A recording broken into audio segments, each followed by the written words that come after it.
The following program contains scenes and language of a frank and explicit nature. Viewer discretion is advised. In 5, 4, 3, 2, live now. I don't know, Mike. I don't know what you're talking about. Hey, everybody, it's me, the Macho Man.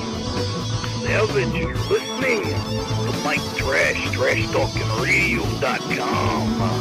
The best in the business. Say it, the Macho King. Wrestling fans throughout Radio Land, listen to Trash Talking Radio at TrashTalkingRadio.com. Every Tuesday from 7 to 10 o'clock, you hear guys like myself, the you Gandon Giants come on.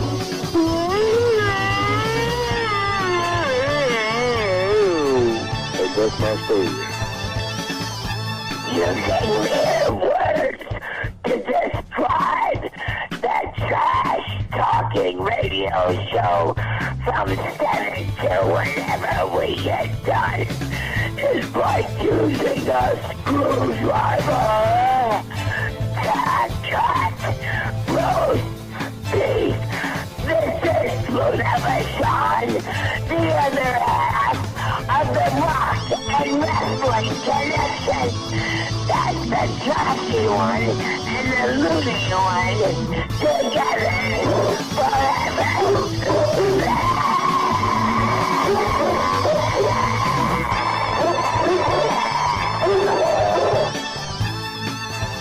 Hello, ladies and gentlemen. This is Ivan Koloff. I'm here to tell you about Mike Talking Trash. With the Trash, 7 to 10. Tuesday night, you got to listen in. It's the best around, the best in town. Alright, hey, this is the Animal. One half of the world famous take in the road warrior leader of the dumps. If you know what's good for you, you'll listen to Trash Talking Radio or else. Everybody, you're watching Trash Talking Radio. This is Hulk Hogan. Hulk, what do you got to say about Trash Talking Radio? Well, I got to say that I just bought Trash Talking Radio. You're out of the picture, dude. This is my show, and you better watch because what you going to do when Hulk Hogan's brand new Trash Talking Radio runs wild on you? This is the Vital Idol, and you're listening to Trash Talking Radio every Tuesday from 7 to 10 on TrashTalkingRadio.com. And remember this. When the Vital Idol tells you, it's got to be true. And when it's on the internet, it's got to be real. It's Trash Talking Radio every Tuesday from 7 to 10. I am the top of pop, the king of swing, the international rock star way above par, the host with the most, Mr. Tuesday Night, the Vital Idol, Classy Mike Trash, and thank you very much.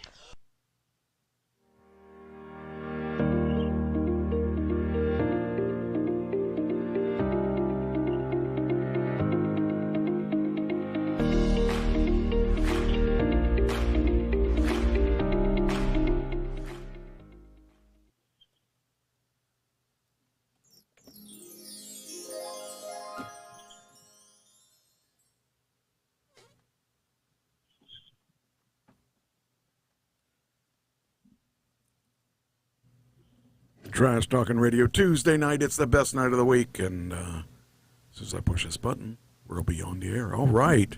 Hey, everything's working. And Doug, it's like you're here, except you're not. It's like I'm here, yeah. Oh, wait a minute. Hold on. Wait, try it again. It's like I'm here, Michael. Yes, it's like you're there and here and there at the same time. So happy St. Patrick's Day. And happy Friday the 13th. Ooh. So we got a lot of things to talk about in that respect of both of those things. Let me make sure everything looks like everything's running. Got all the chat rooms up. I got the picture of the picture of the day is not up yet, but that's beside the point. Anyway, so you were here last week. No, was that last week? Where were you? Was it last week? Yeah, last week you were here, right? Last week I was there. Yeah. In studio, live and in studio. Yeah, I like that. It was nice to be able to actually see your face when I'm talking. I mean, rather than on the screen, but see you in person. And I got to spend some time with you. That was awesome. And we got to take you on the infamous, dangerous ride of the Tesla that your mother-in-law hated the idea of it.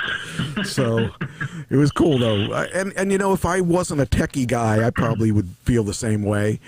But being a techie guy, I'm all in. So for better or for worse, I'm all in. Yeah, it's cool. We've had a really strange news week. Got to set up my microphone starting to turn, so I got to tighten the. Why does it still turn? Oh, that's why. Ah, okay, that makes sense. Now I know why. Okay. No one ever accused me of being technically. Yeah, they did. They accused me of technical issues. But anyway, so. Yeah, let's. Why don't we just jump right into this? I got things. Okay. I got things to do, people to say, and things like that.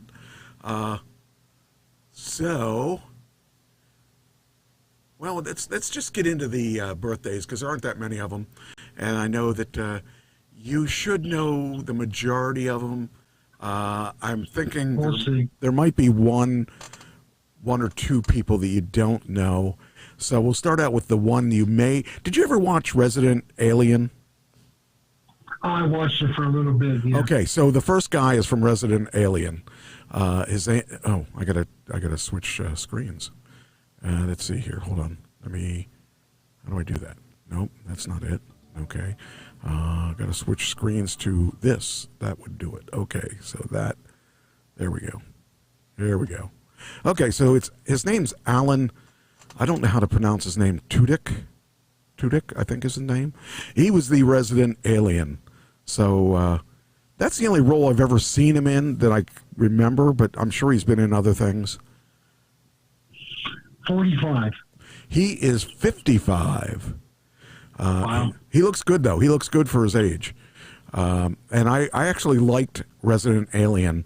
At first, I wasn't so sure if I'd like it or not because it was kind of campy, but then again, I like campy. Next guy, you should know this guy, but you may not know him till you see him. His name's William Macy. He usually played like a supporting character. He was in. Okay. I'm trying to. I can't even think of anything he's played in. Boogie Nights, Jurassic Park 3, Last Dragon, Pleasantville, Air Force One, Fargo. That's the one I was thinking of. I was trying to remember Fargo. I'm going to say 61. Go higher, way higher. Really, 71. 76.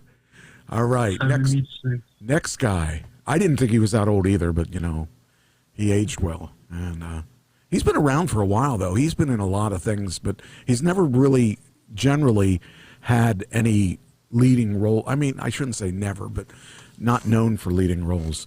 Next guy is Patrick Duffy. I think he was on one of those do you remember in the 80s there was like there were those Step by Step? No, those well, he might have been in that too. I think it was actually yes, you're right, Step by Step. That was good. That's not the thing I was thinking of because I didn't watch Step by Step. I didn't watch the other one either. I guess he was in The Bold and Beautiful, but the thing I'm thinking of is there was an adult soap opera that was played at nighttime. Dallas maybe. Yeah, Dallas. I think it was him. But anyway, Patrick Duffy. So that tells you how old he is. 69. He is 77. Gary Sinise. You may not know him by name, but you should know him by face. He's been in a lot of big movies and TV shows, that guy there. Also that guy, but that guy is the guy I remember. He's been in all kinds of stuff, but again, he's not been a leading man. He's been the supporting guy. 65. He is 71. That's good enough. Then we'll try Eric Estrada. Do you remember Eric Estrada? I'm digging him out of the ground here. Oh, my goodness. Strada's got to be in his 70s. I'll say 73. He is 77, so that's good. That's a point. Rob Lowe. Rob Lowe, yes. Man, he's been around forever. And if you remember, he broke out probably in the 80s. And I want to say he was pretty young. He was like 19 when he first broke out. I'm going to say 73. He is 62. Wow. Okay. Then, did William Macy, did that. Kurt Russell. Kurt Russell. I used to love him, man. Do you remember Snake Eyes? What was it? It was New York, Escape from New York. That was my favorite movie. He was a Disney star, too. And Guardians of the Galaxy. I have no idea. So I'm going to guess 72. That's close enough, 75. And lastly, I think, this guy here you may or may not know, Samoa Joe. Going to Samoa Joe. Samoa Joe is a big wrestler. He's wrestled forever. I know him from being on, he was on our show.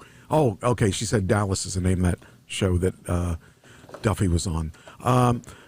But anyway, Samoa Joe he was on my show back in the early 2000s, but he was also, if you watched the Peacock show Twisted Metal, that's him.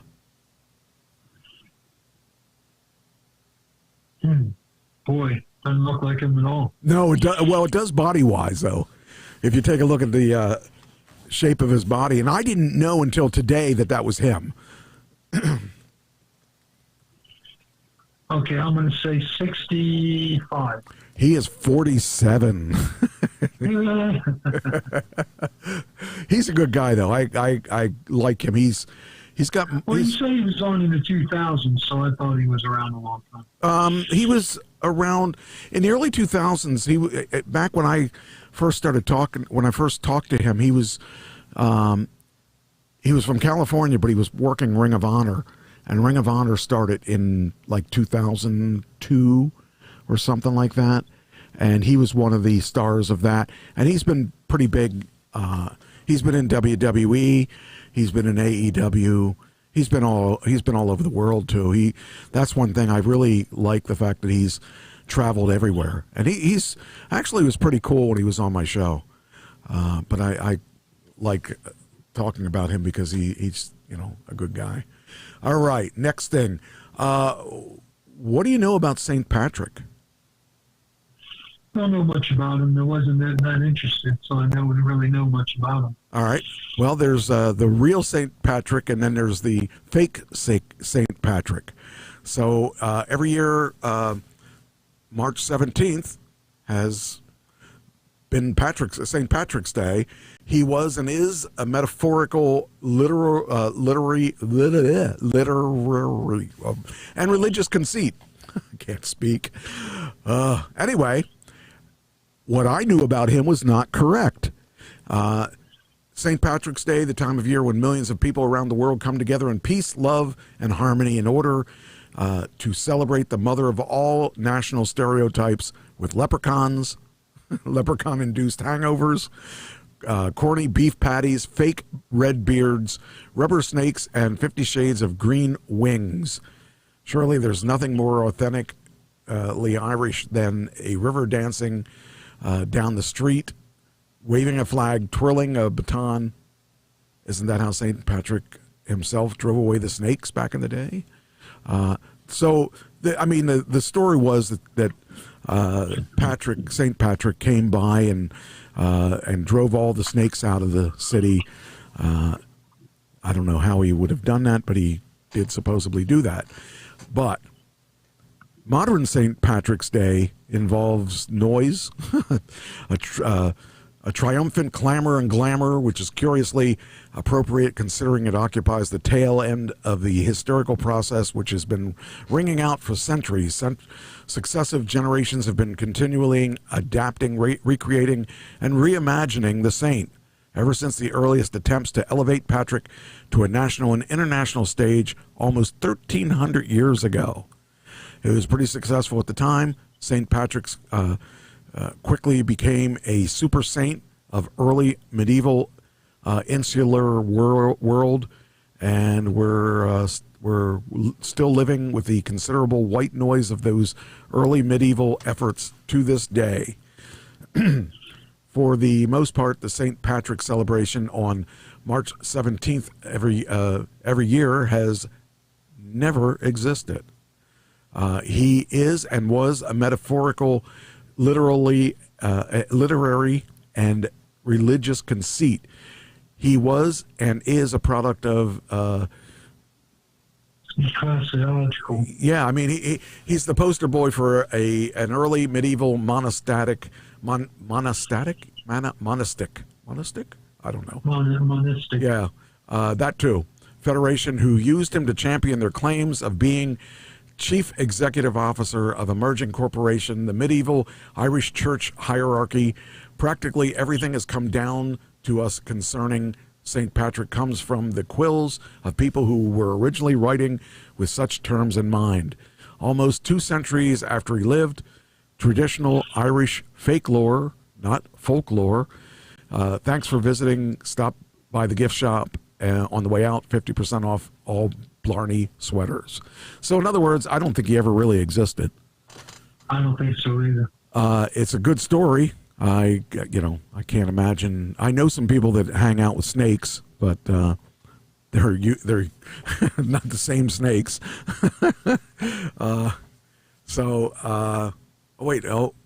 Wait, here we go. It says St. Patrick used a flute. I think snakes definitely like flutes.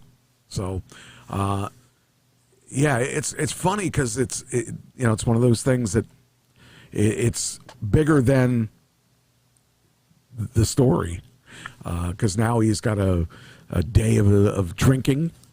It's not a really good holiday. I mean, it's all about drinking. No, it's an excuse. It's an excuse to get drunk. I mean, that's what it is. Yeah. And if I'm not mistaken, that's where the pub crawls and stuff came in too, because you had all those pub crawls that people. I remember when people were like doing those pub. I don't pay attention to the news anymore, the local news, so I don't know. People are probably still doing pub crawls, but I just never understood the idea of getting. First off, I don't see the idea of getting drunk, but then when you're that drunk that you're crawling from pub to pub, it seems kind of obnoxious. But actually, there was as someone who was familiar with the language and culture from an early age, Patrick was the perfect man for such a mission. I guess there was a man, but Patrick wrote his primary document, the Confessio, at the end of his life to answer actions and accusations towards others towards his mission. He was considered to be highly unorthodox for even wishing to return to Ireland. Converting pagans outside of the fringes of the Roman Empire was beyond comprehension of most 5th century Christians. This has been made clear to him when he was still a priest in Britain. So I guess he was really a priest. A time when he was considered for the top rank or for the rank of bishop by his seniors. The process ended in formal rejection. However, when he was brought into professional disgrace by one of his closest friends who betrayed intimate details of an apparent moral failing, Patrick nevertheless decided to follow what he considered to be divine inspiration, and he returned to Ireland anyway. He was not authorized to do so, and in fact went against the express wishes of his family. Sounds like a guy I would be if I was one that would drink, doing everything against my family's wishes. Anyway, as a self-appointed bishop operating beyond the beyond, he continued to be held in much disdain and mistrust by fellow Christians in Britain. He was accused of having ulterior motives for going back to Ireland on his own volition. His ability to attract healthy donations and his dispensing of payments to pagans was viewed as highly suspicious. They seem to accused him of financial irregularities and profiteering from Christian services. Patrick's defense were claims that this was the cultural reality on the ground. He categorically denied profiting from such activities, and his second document, Epistola, was written in direct response to such concerns. Some of his converts had apparently established a small community where they had been raided by war band commanded by British chieftain who was at least nominally Christian himself. Many of the people who had been killed were captured in the raid, with some sold into slavery among pagan Irish and Pictish people. Patrick's letter is a desperate plea for justice and support from fellow British Christians. He castigates their continuing failure to recognize Irish Christians in equal terms and sought to force a form of excommunication upon those who were involved in the raid. Despite everything he had been through, his converts seemed to have looked down upon everyone around them. Barbarian outsiders inhabiting a gray area in terms of contemporary political and religious identities. So I guess he tried to redeem himself, but I think I don't think it worked well. So I don't think it worked too well at all. So that's my story, and I'm going to stick to it. All right. What makes the Chicago River green for St. Patrick's Day, and will it happen again this year? So, did you ever see that? I've seen it on video. I mean, I don't know if this is real or not, but that's a green. That's about as green. It's real. That's crazy. Well, I guess somebody's out there painting the town green. It seems really odd, though. I mean, oh man, look at that. It looks kind of nice. It looks like a nicely cut grass. So I don't know. It says here, every year the Chicago River is dyed a few hours before the city's St. Patrick's Day Parade, which takes place the Saturday before March 17th. How do they dye the river green? Do you know? No, I don't. They used a powdered, Let's find out. From powdered fluorescent dyes, a chemical mix designed to detect leaks in pipes. Well, I would say there's a big leak if the whole river's green. So that's and apparently it is safe. So that if you were wondering, it is safe. Why are St. Patrick's Day colors? What are St. Patrick's Day colors, and what do they mean? Well, I think we know that it's at least green. Is there another color? No, I only know green. Okay. Let's see. What are they? Of course, green is in the mix, but the color palette has some surprises too. Green may be the first color that comes to mind, and good for good reason. We picture Ireland's rolling green hills, shamrocks, four-leaf clovers, and of course, little leprechauns decked out in their holiday best. But believe it or not, green isn't the only St. Patrick's Day color, and it wasn't the original shade linked to St. Patrick's. Like green, the holiday's other hues go back centuries and are deeply connected to Ireland's culture, religion, and politics. Let's see here. What other colors are we talking about here? Here we go. In addition to green, the St. Patrick's Day colors include white, orange, and blue. Yes, really. In fact, according to historians, blue was the first color associated with the holiday, long before green took over the celebration. So over time, green became the dominant color of the Irish nationalism, and eventually one of the most people wear on March 17th. Shades like emerald green came to symbolize Ireland's lush land. Kelly green was tied to the national pride, and lighter spring greens represented the renewal and luck. How do white and orange factor in? The other two colors that appear on the modern flag of Ireland, of course. That was introduced in 1848. They used green, white, and orange to represent different traditions on the island. So there you go. There's your education on St. Patrick's. That's right.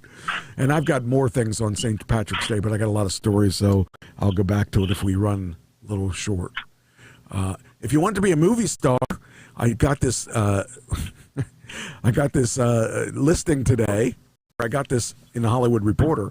Movie stars want it. No experience. So actor to give some authenticity to your feature. It could launch a new career or derail the production. Yeah. There are people that I've seen people that one of the guys that I was on that commercial with had no experience.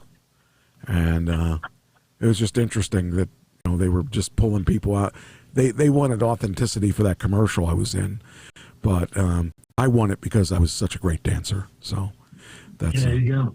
I don't know, or because they couldn't find anybody else that would take the part. I don't know, but I kind of found that interesting about them looking for non-trained people, because most of the time they tell you if you're not in a class, it's going to be really hard for you to get hired. And I've noticed that even if you're in a class, still get a little difficulty because there's so many people that want jobs in the industry and only so many jobs that go around. So, yeah, that was fun. So that's that. Get rid of that. And then we go. All right, now I can go back to this other side here. Friday the 13th was last Friday. Today. Friday the 13th, a date long regarded to Western culture as a symbol of bad luck and superstition, though its exact origins remain uncertain. Historians trace the belief to Christian and Norse traditions, linking it to Judas Iscariot. Is that Iscariot? Judas Iscariot. Iscariot? Okay. The 13th guest at the Last Supper who betrayed Jesus. Oh, is that his last name? I've heard the name Judas, but I've never realized that was his last name. That was his last name. Okay. So it says who betrayed Jesus and Loki, the uninvited 13 guest at the divine banquet. Friday's reputation as an unlucky likely stems from the belief that Jesus was crucified on that day. He was crucified that day? He was crucified on Friday before Easter. And was that Friday the 13th? No. Oh, okay. All right. Whole different calendar, too. Yeah, that's true. I don't know what the calendar was like back then, but that makes sense. Okay. It was a Jewish calendar. Yeah.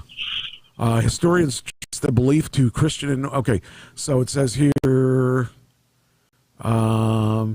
Friday's reputation as unlucky likely stems from the belief that Jesus was crucified on that day. Despite its reputation, no statistics show the date brings more misfortune than others. Still, the superstition endures, costing businesses hundreds of millions in lost travel and commerce. It's inspired secret societies, novels, and Friday the 13th horror franchise. And it says here, the fear even has a name. Oh, geez, I can't pronounce that name. Paraskevitacatrophobia. Coined by psychologist Donald Dossie, who told his patients, when you learn to pronounce it, you're cured. For the superstitious, it's pronounced, triophobia.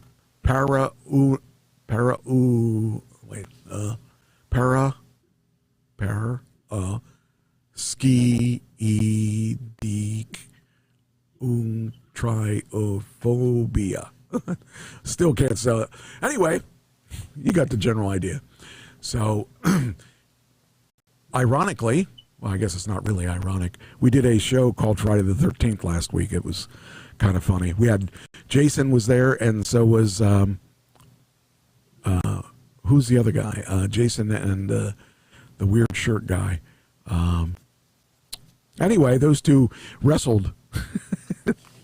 So that was kind of funny on our show last week. Of course, it wasn't the real ones, but it was kind of funny. William Shatner had surgery at 94 because he had a horrific horse accident.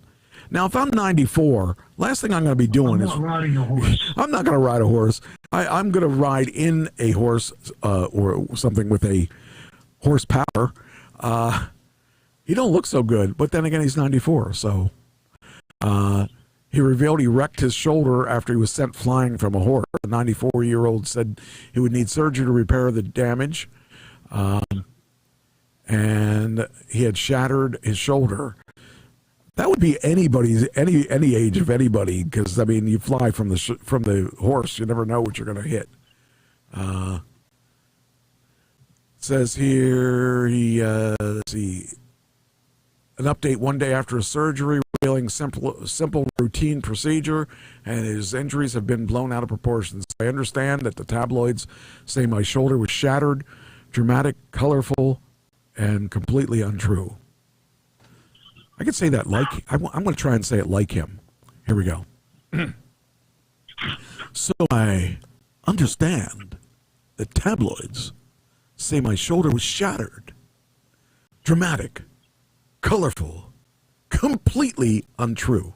How do you like that? There you go. That's my Shatner. That's the best I get. I don't do very good impression. Yes, that too. So also, we got a name on the show that we haven't said in quite a while, and that is Elton John. Elton John has health updates. His husband, David Finish, issues an update on the singer's health and says he's been battling on. The hit maker, he's 78. I guess that does make sense, because I've been listening to him all my life. So 78 contracted severe eye infection in July 2024, which left him blind in his right eye and limited vision in his left, leaving him unable to see, watch, or read anything in over a year. That would be horrible. You spend your whole life on the road, and then something like that happens. I guess they have kids too. I think they have like a couple kids. I guess two kids. Yeah, two kids. David said Elton's been doing well lately and is focusing on spending time at home with a couple sons, Zachary, 15, and Elijah, 13. He's great. He's battling on. I think his husband or whatever is like in his 40s or 50s. I think 50s maybe. So there's an age difference there, but they've been together for a while, and I'm glad he's doing well. But I wish you could see again, because that's got to be a horrible thing. But I always loved his music. All right, next, bananas are in trouble. The average American eats over 25 pounds of bananas every year, but we won't for long if a deadly soil fungus continues to spread. I like bananas, and I like them when I like them when right before they are before they're ripe, when they're little crunchy, not real crunchy, but I like my bananas like that. But we're gonna have problems with bananas, so I think Elon should do something about that. He should develop a banana that doesn't go bad. There you go. All right. Here's the big story of the week, I guess, if you want to call it. So last week we talked about Warner Brothers and Paramount, and the Teamsters call to stop the Paramount-Warner Brothers merger. We've seen what happens when corporations consolidate power. And, I just think this is a movie somewhere, because how Netflix wanted to buy Warner Brothers, and after they agreed to something, Paramount came in there and started wooing them, saying, "Hey, we'll get a better deal," and they kept like messing around with it, and finally Netflix said, "Take them, they're yours." And now Paramount and Warner Brothers are just about to do a deal. And now the Teamsters are saying, we don't think you should do that. And I don't know what the Teamsters has to do with this. Is the Teamsters, is the Actors Union the Teamsters? They don't have anything to do with it. They're just asking the DOJ to step in. Yeah, I think that's weird that they would. It's not like this is the first time that a merger has worked like that. And if they don't do something with somebody, they're going to be, they're going to go until they go bankrupt, I would imagine. So I'm wondering what, because they're coming out of Disney. I think Disney owned them or owns them. So now I don't know what's going to happen because the leadership of the International Brotherhood of Teamsters is calling on the Department of Justice to block the proposed Paramount-Warner merger unless worker protections. Oh, I get it. They're worried about people losing their jobs. And union leaders announced on Thursday that they'd filed a report outlining concerns about the $111 billion mega transaction with the Department of Justice Antitrust Division, and they're pushing for the transaction to be blocked unless their concerns are addressed. But unless the Teamsters are the union that they have, I don't understand why Teamsters are even getting involved. I don't know if they have a dog in the play. Maybe that's the Actors Union is the Teamsters. I don't know that that's the case, but I'm really surprised that they're involved. Really surprised they even care. So let's see here. The union's input especially consequential because Teamster General President Sean O'Brien is a labor ally of Donald Trump and previously played a role in the nomination of Lori Chavez DeRemer as labor secretary. It's so weird. It's so weird to think that this is still... It says the merger threatens the livelihoods of the very workers who built these studios into industry giants. We've seen what happens when corporations consolidate power. Jobs disappear. Well, jobs are going to disappear if Warner Brothers disappears too. So I'm not sure that they're really thinking this through. But anyway, so we see that. And then in the meantime, today I read this. And it says, Warner Brothers Discovery says mysterious Singapore firm made a last-minute bid, but something was off. Warner Brothers also disclosed a potential payout for David Zaslav of $887 million. The actual number could be lower or higher depending on if Paramount pays a ticking fee or if tax reimbursement is lower. So this guy... as parent firm offering $32.50 per share. If I'm not mistaken, wasn't it $31.50? 31. It's 31 or $31.50 from Paramount. Paramount. And so it says here the company Nobelis Capital was promising billions and fast, but an investigation by Warner Brothers suggested that something was off. Warner Brothers legal and financial advisors conducted preliminary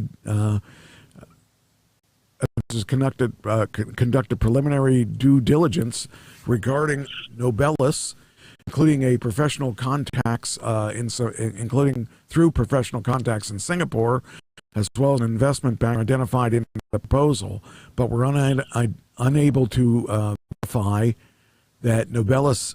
All right, what's going on here? All right, now gonna let me have it. I think they're trying to stop us from telling the world. Where did I stop at?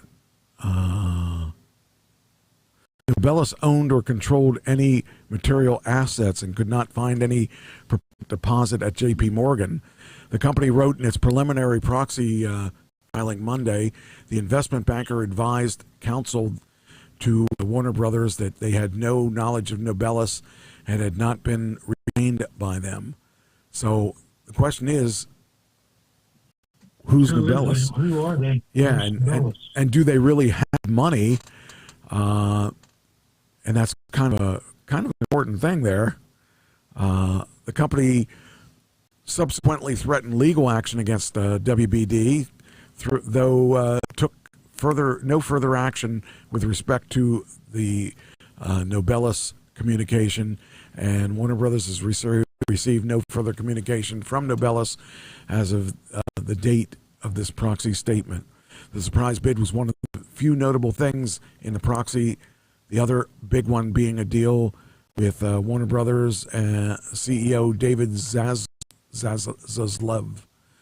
for a tax reimbursement program, which will potentially see the company offset taxes owed. I think that was one of the problems, is that they owed so much money to so many people. The company says the tax reimbursement could be as high as $335 million, which would give him a total payout of nearly $887 million. That won't happen again, as the figure is based on a deal close to March 11th. So I don't know. I don't know what's going on with them, but it's really another player in the game. So the never-ending saga. I think maybe we should put a bid on it. Trash Talking Radio wants to take it. I can give them like I don't know, $50. You're gonna I'll throw in 10. We'll give them 60. All right, $60, and that's real hard cash. That's not financed anywhere. We can close this deal right away. Oh man, that's crazy. That you can't write this stuff. This is not. This is definitely you can't write a plot like that. All right. The DOJ charges a man accused of selling the gun to an Old Dominion University shooter. That was, let's see, how long ago was that? That wasn't that long ago, right? Okay, there it is. No, it just happened. March 12th. Okay. So a former Army National Guard member opened fire in a classroom, killing an ROTC instructor and wounding 2 others who were being subdued and killed by ROTC students. I don't think I'd take a gun and shoot anybody in a place like a ROTC where people are carrying guns. Well, they're not carrying guns. They're stabbed to death. Oh, okay. All right. Well, that's even worse. At least if you're shot, it's quicker. Officials note that the shooter had been convicted of attempting to aid the Islamic State and was on supervised release at the time. Authorities also charged a man with illegally selling the firearm used in the shooting to the gunman, who was prohibited from owning a gun due to his prior conviction. Oh, man. You know, I guess I don't understand people giving loyalty to that's going to cost you your life. It just, that to me is hard for me to comprehend, because my life is worth a whole lot more than any cause that's out there. I think. I don't know. I shouldn't say that to someone who worked in the, you know, in the what was your position? Artillery. Artillery. Okay. Yeah, I shouldn't say that to somebody who worked in artillery. So. I can bomb you from here. Yeah, I'm sure you could. That's why I keep you as a friend. Keep your friends closer and your enemies closer. No, keep your, I don't know. Friends close and your enemies close. That's it. Yeah, that's it. All right. All right. By the way, just for the, we're going to launch the disaster bingo today. So after today, we have to keep track of, actually include today, but it has to be at least March 17th. And you picked card 3, right? Right. And Christine is going to probably pick, I'm thinking, I guess she would pick 2. And I'm going to end up with 1, or I'm going to end up with the one that he doesn't pick. So that's the thing. And so we can start, and I'll show the cards then later on, if I think of it. If not this week, I'll show them next week. But they are already made. All right, so next, Hollywood's taking, this is from last week. I didn't get to this one last week. Hollywood is taking UFOs seriously. So, I forget what it was about because it was from last week. Hold on. If it comes up, should come up. There we go. Now I got it twice. All right. Historically anchored Roswell movie is coming, while filmmakers are ranging from Steven Spielberg to Joseph Kosinski tout upcoming UAP-themed titles. This movie is going to blow people's minds. It's quietly becoming the trendy new genre in Hollywood, the serious UFO movie. There's one show that I watch, the Skinwalker Ranch, and it amazes me the things that go on there. So if it isn't real, I'm really shocked because I can't imagine things that they've run into, like their electronic equipment going wacko and stuff like that, and when they try to do certain things to measure the radiation or to measure the disturbances and stuff, the equipment goes dead. Like things that run on batteries go dead after they are fully charged, and things like that. I'm amazed by the UFO stuff, so I'm not really sure what I think of it yet, but I do think that it's really too bizarre to just think that it isn't real. So, what's your opinion on that?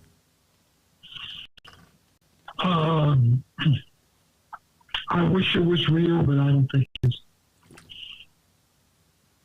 It'd be hard to keep it a secret. Too many people know. Too many people would talk. It's hard to keep it a secret. Well, what's Area 51, though? Well, that's training and procurement and testing and I don't know. Obama let it slip, didn't he? Obama said that, what did he say? He said that he knew something, but he wasn't going to tell. Yeah. And then he backtracked. I mean, it's really, one part of me says it's that it could happen. It could be real. I mean, there's a lot of people that state that one of my co-hosts from around 2010 says that, he's seen them and I don't know. I don't believe, I can't believe that. And we used to argue a little bit over it, but I don't know.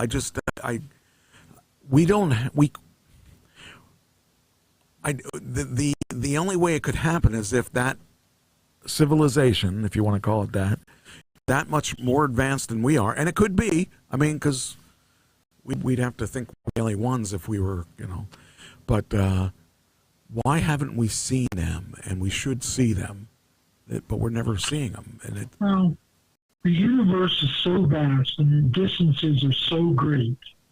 It's hard to believe that anybody could cross these vast distances between stars. But and it's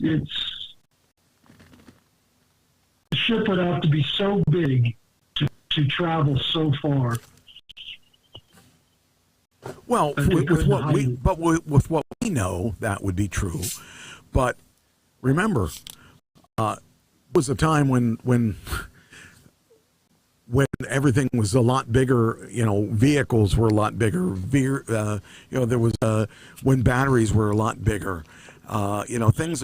Things shrink down and things get more technical, and I can believe that it could happen, but the thing is, we have not seen. I can't believe that we don't have one piece of evidence out there that is not leaked out that tells us that this is real or not.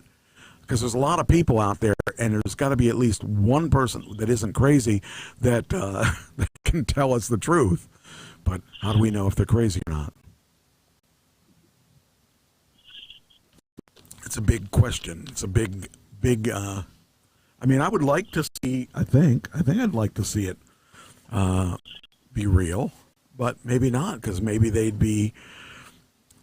we're just their toys, and maybe instead of this is going to offend you a little bit, but maybe instead of gods, there are other beings out there that are manipulating us. Well, not the gods are manipulating us, you know. I know what you mean. I mean, I don't know that I believe that, but I don't know. I just think that it'd be because if they were harmful, and they would have been here, they would have killed us. So I don't know. It's just something that if we're going to see these movies, and movies about spacecraft and aliens are old as filmmaking, the wave is heavily influenced by recent real-world events. I mean, have you seen like the floating things that were caught on film that were in other countries? They're hard to, not only that, it's our Air Force and Navy pilots. Yeah. Have films of things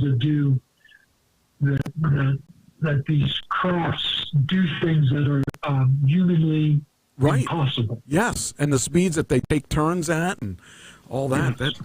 I mean, unless those people are crazy, but we're seeing video of some of this stuff, and a lot of these are circular.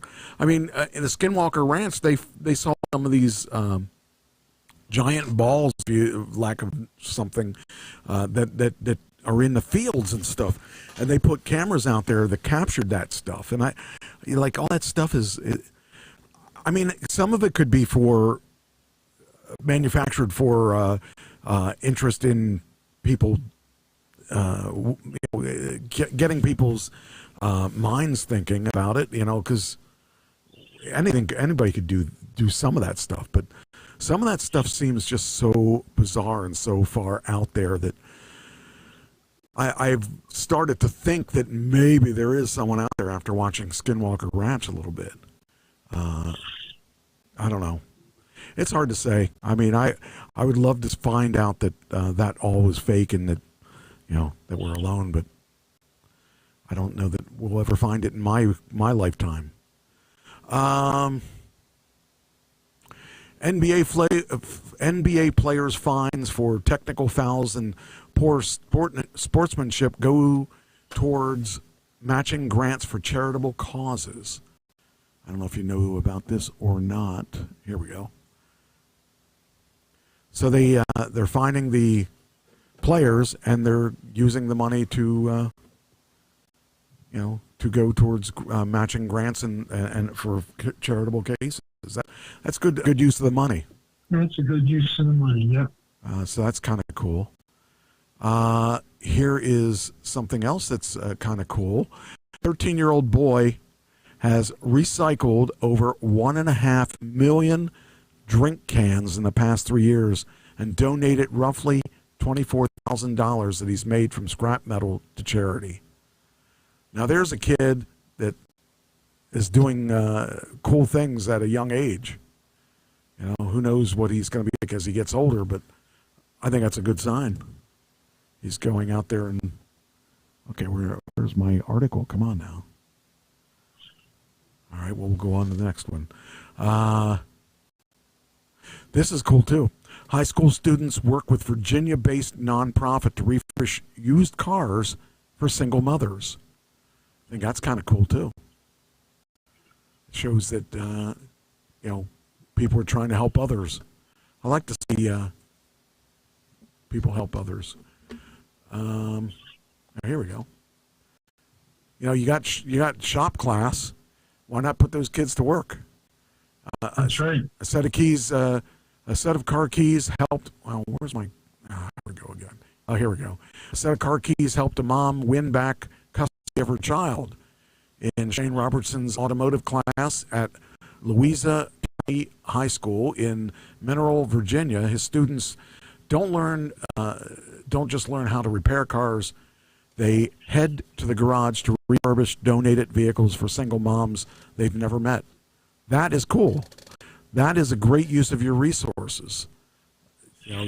you can help somebody, and somebody who could really use it. Mothers without cars, give them a chance to have a car. And the repairs are real. This is somebody's real car, and you're making a change in the world, which is something that's kind of unique. I love that. Then we got son. This is weird.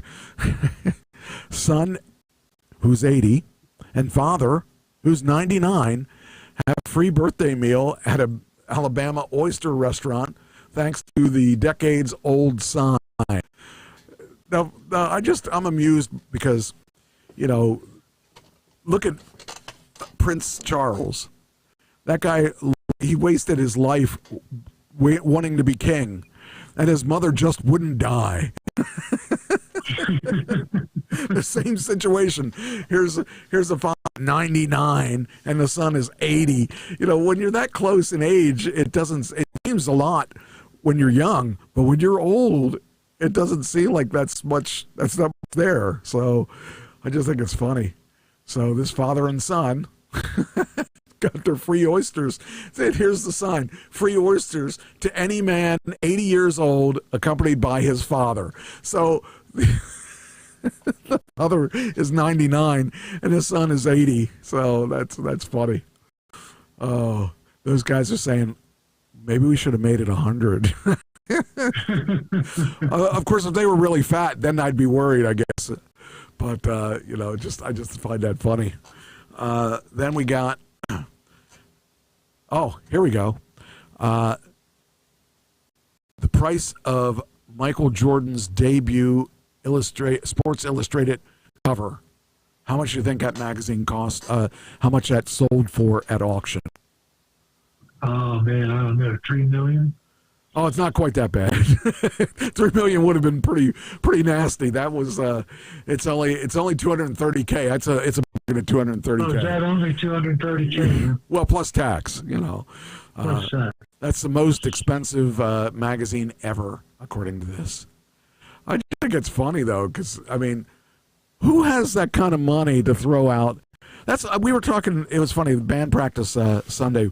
We were talking about guitars that sold for like a $200 million and stuff, and I'm thinking, who has that kind of money that they're going to spend $200 million on Eddie Van Halen's guitar or whoever's guitar it is? That's just insane. I realize there are people that have billions of dollars, and that's nothing to them. But even if I had billions of dollars, well, wait a minute. I bought a $100,000 car, so I shouldn't say that. Anyway, it seems like a lot of money to me. So, all right, I'm going to turn it over to you at this point, and right. And we will get some of your stuff out. Well, we are on day 18 of the war in Iran. How are we doing? Well, it depends. It depends on how you look at it. Okay. We've destroyed 90 to 95% of Iran's offensive capabilities. But that 5 to 10% is still a lot of offensive capability. Okay. And we've sunk over 180 vessels of mine layers and fast attack boats and missile launchers and naval ships. And we've done over 6,500 sorties to date. A sortie is from takeoff to dropping the bomb to turning around and landing again. That's a sortie. We've done over 6,500 sorties the United States has done. Wow. Now, Israel's trying to go after the organizations that put the regime in power. The IOG Cud Force, which handles external military operations and oversees the extensive proxy network, they're going after them. They're going after Bajir Militia, which is a paramilitary volunteer organization that plays a central role in maintaining the Iranian regime's power by suppressing domestic dissent and by enforcing ideological purity. They've crushed the sense of the 2009 Green Movement and the 2022 Women's Movement, as well as the latest rebellion in Iran, where they've killed about 30,000 Iranian people. Wow. It's also gone over the police force. The police force has 2 units that are specialty units. One is the anti-riot unit.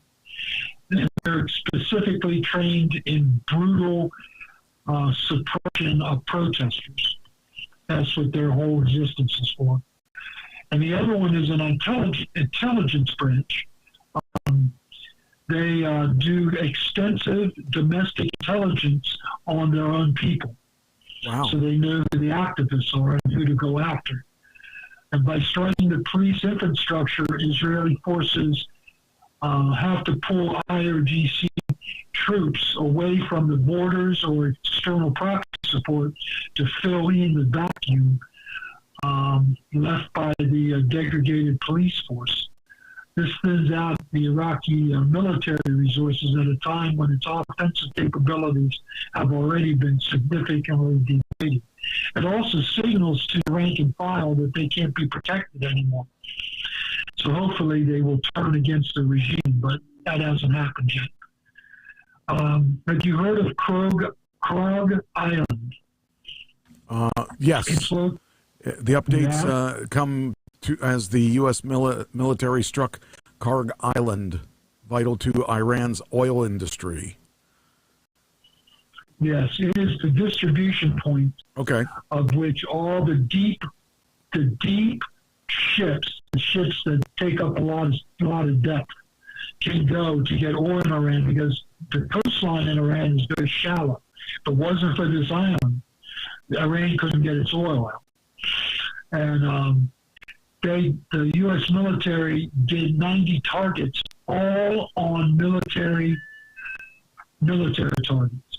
Nothing on the Iran oil infrastructure, because they're trying to use it as a bargaining chip to get Iran to stop doing what it's doing. Okay. See, they've closed the Strait of Hormuz. They've totally closed it off. No one's getting through except Chinese vessels, Indian vessels, and a few assorted Iranian vessels are the only ones moving through the straits. Now, everyone else is under threat of being destroyed. Now, is India an ally of ours or not? They're not an ally, but they're not an adversary either. Okay, they're kind of, okay. They just are. All right. They just are. But they're getting their oil from China. Gets most of its oil from Iran.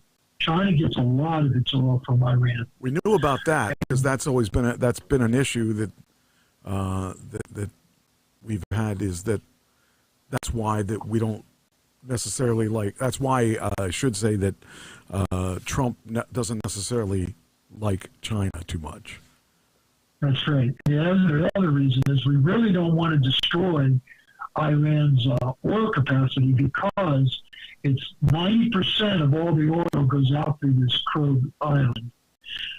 It's about 16 miles off the coast, so they can hammer it with artillery. They can hammer it with all kinds of destructive means. If we took the island, they could take it back pretty easily. Okay.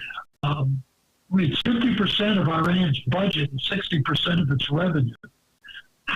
If we destroy that island, the country of Iran, if it did revolt, would lose almost all of its revenue. A great majority of its revenue would be destroyed. And so we don't want to do it. It's a real issue with Trump, because he wants Iran to open up the strait so we can start moving oil, because 20% of the oil in the world and 20% of the natural gas in the world go through the Strait of Hormuz. Wow. Europe desperately needs the natural gas. And Europe was asked to become part of a peacekeeping armada that would help tankers in and out of the Persian Gulf through the Strait of Hormuz. They have systematically refused to do it. Trump can't get them to budge. Trump is not a happy camper. You know, my girlfriend says that I could probably help with that natural gas thing.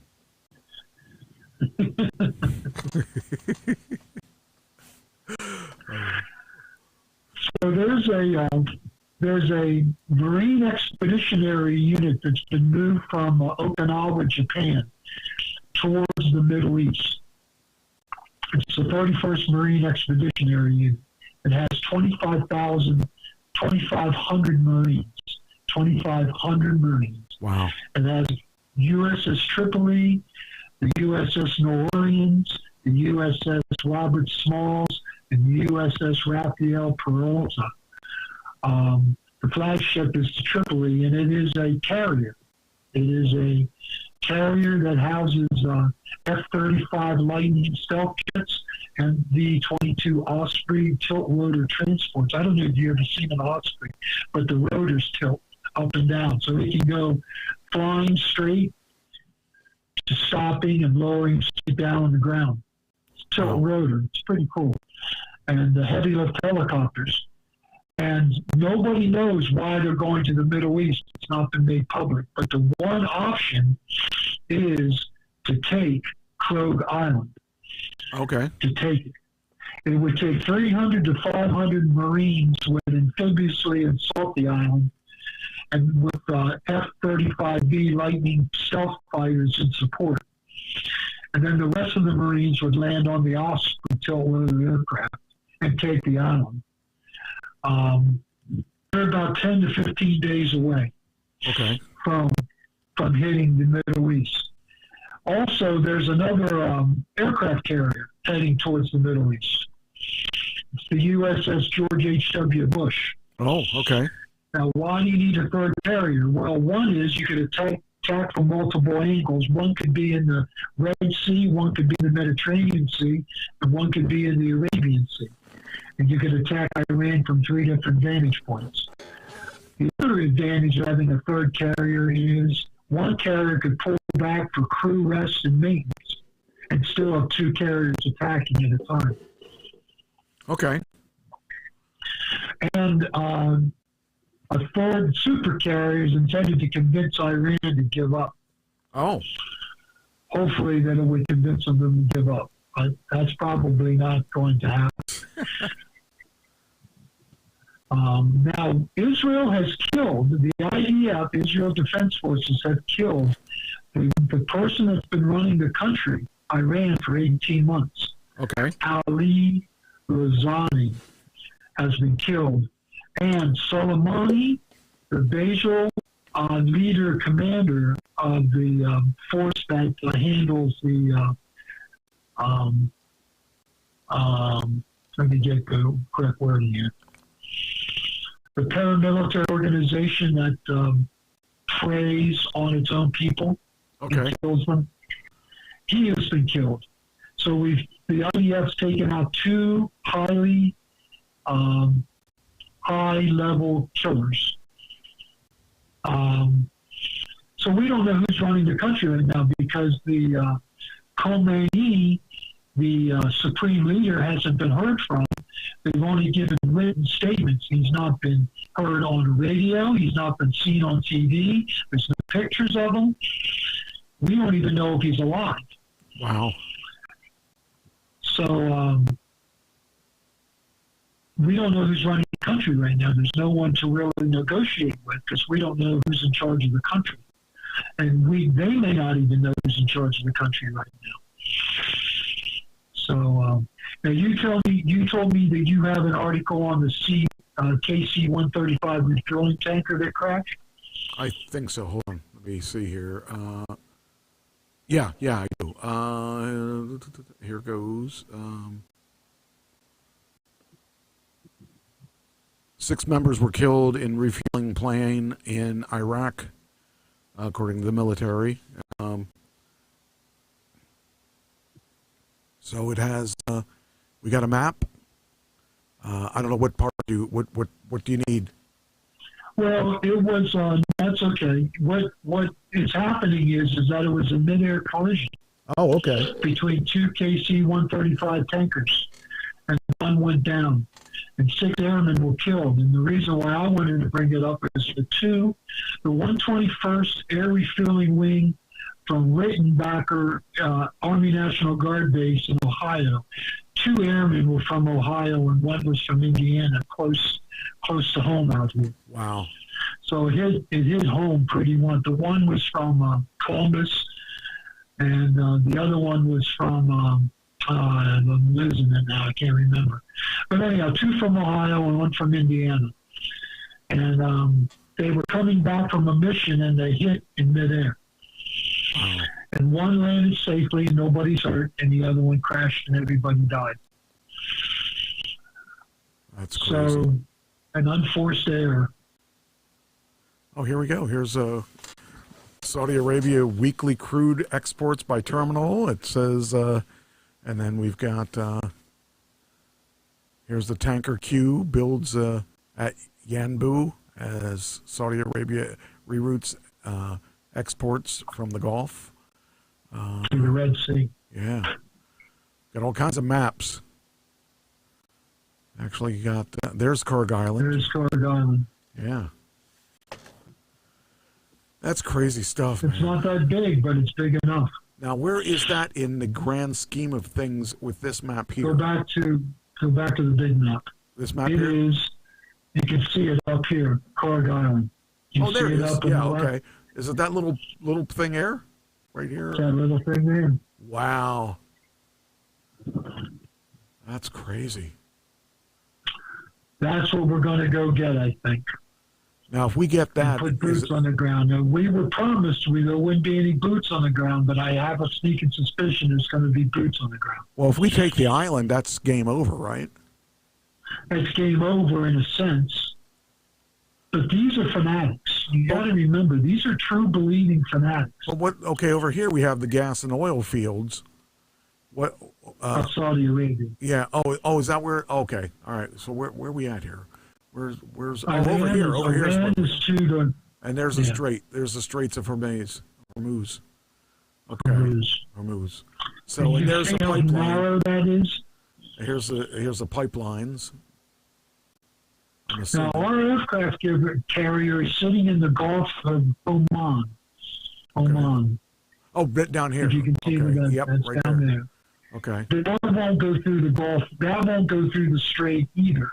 We're going to have to get the Tripoli all the way through that strait unharmed before it can get to Karg Island. And Iran can bomb it very, very. Now, Iran is this whole area here, right? Yes, that's Iran. Everything. Everything. And what's this box here? That's the strait? No. That's the picture. The rest of what the okay. Middle East is. Okay. Wow. Now we get to see what it really looks like. And there's the UAE. And there's Saudi Arabia, which we talked about last week. Qatar and Bahrain. We should keep this picture for future reference. Yeah, because actually it has all the areas, all the players in that game. I think I will put this down as where we get the map. Okay. Put that down here so that we have it when we need it. Map of... There's about 750 acres to the left in the Gulf, the Persian Gulf, up by Karg Island. There's 750 tankers sitting there filled with oil. Wow. And there's about 750 to 1,000 sitting out in the Gulf of Oman and further out, waiting to go in and get oil. Wow. And nobody's moving through except the Chinese, the Indians, and a few Iranian ships that get in and out. Jeez. It's naval suicide to go through there right now. I guess, yeah. I wouldn't want to be in the middle of that crossfire. But it's a shame the Karg Island is way at the other end. So Do we have any friends at that end? Kuwait, but there's no way to get to the island. That's crazy. Boy, I don't know. I just feel like that. Oh, here's Saudi Arabia weekly crude exports by terminal. And we got, okay, so there's all the different pipelines that bypassing the Strait of Hormuz or whatever it is. Tanker Q builds at Yanbu as Saudi Arabia reroutes exports from the Gulf. I mean, it's when we were kids, we heard about the fighting in that area all of our lives up until up until we were young adults. But we never really knew what it was about. We still don't know what it's about. Still don't know what it's about. It's about oil. Yeah, it's a shame that we can't come up with something where we could all win, where we could all be okay with what's going on. And,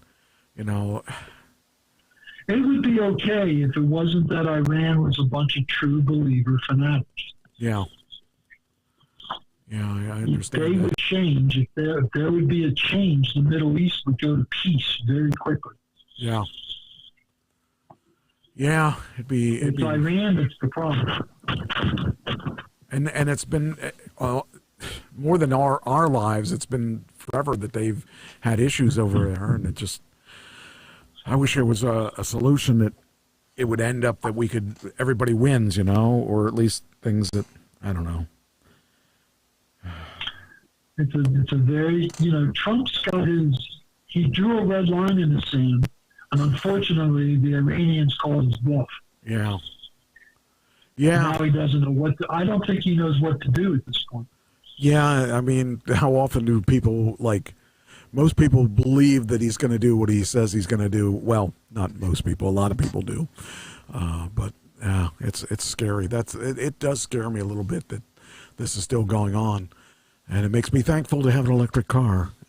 And it makes me have an electric car with unlimited refueling. Not to mention solar panels that my electric is not going to go up as much as everybody else's, because at some point it's going to affect our electric and it's going to affect everything. So it's going to affect everything. Oil is at the root of almost every commodity. Yeah, unfortunately, and I wish I would have put more solar panels up now because. At some point, we're gonna run into some other issues. So I don't know. I wish there was a solution that we could have that everybody could win and it wouldn't be as horrible. But that's not going to happen. That island is really small, though. It is a small island. Jeez. But 90% of all the oil coming out of Iran goes through that island. That's crazy. Why did they? I mean, is the oil below that? No, because no, it gets pumped in from all over. Oh, so that's where the ending point is. Okay, it's the ending point and the distribution point to the tankers. Okay. Oh, so there's where the pipelines. So it comes from here and comes down this pipeline to get to here. I'm assuming. Yes. Okay. It's not a very straight line. Island, and it gets to the island from all over Iran. It gets to the island, and then it is pumped into ships, and the ships taken out through the Strait of Hormuz. And in peacetime, everything looks wonderful, and the whole world has cheap oil. Yeah. And then when it isn't in peace, then the whole world's prices go up. And I found out today why our oil is going up, because we produce most of our own oil. So why should we be seeing higher energy prices? Right. The reason is because we do not have the right grade of petroleum. We have to import the right grade of petroleum to turn it into gasoline. Ah. Okay. So we're still importing oil. Wow. Jeez. The things we do. And guess what? Guess what the precious Iranian oil is? The right kind to turn into gasoline. Yeah. So our stuff in Alaska and all that, that's not the high grade stuff that we need. Well, I don't know about that, but it's hard to get it in Alaska. The environmentalists kind of muck that up all the time. So yeah, I don't know if we've actually drilled in Alaska yet. Yeah, I don't know. It's hard to say. That's crazy, though. And Newsom wants to stop Trump from reopening drilling sites in California coast. Oh, okay. Trump wants to open up some of the drilling sites to help ease the pressure of the oil shortage right now in America. But Gavin Newsom's going to sue him to stop him from doing it because he thinks it's going to harm the California coast. Yeah, but I think the thing is the benefits are going to outweigh that in the short term. So do you think Gavin Newsom cares? Yeah, well, I don't really care too much for him either because he's never been, my opinion, he's never really been about the right, I don't know. I just didn't like him when he was, especially during COVID and all that stuff. The guy was a jerk. I mean, think about it. If you have Elon Musk in your state, you're going to do everything you can to keep Elon Musk in your state. He didn't. He let Elon go. And now other billionaires are leaving California, too, because of this tax that took effect. And Hollywood used to be the biggest maker of films and stuff. They're not anymore. It's not anymore. Everybody moved to Georgia. So, that's great for people like me that I'm a lot closer to Georgia than I am to L.A., but L.A. is not the big place to be anymore. So, I don't know. I think it's odd that Newsom should really think about some of the things he does, because I think that he really screwed that up really bad.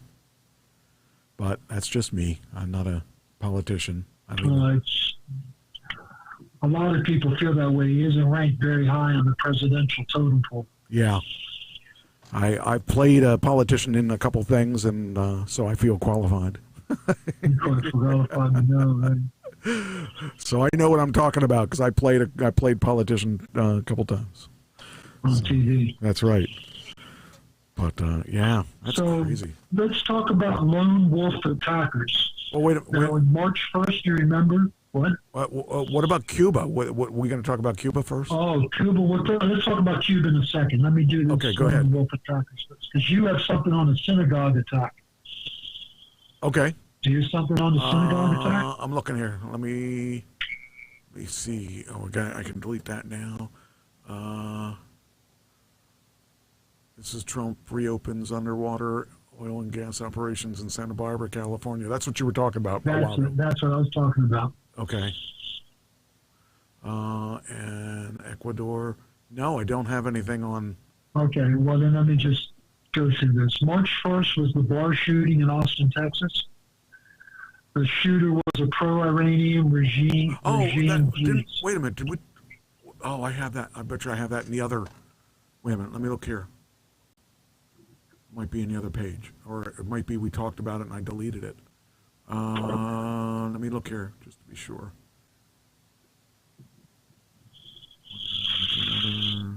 Okay, synergy.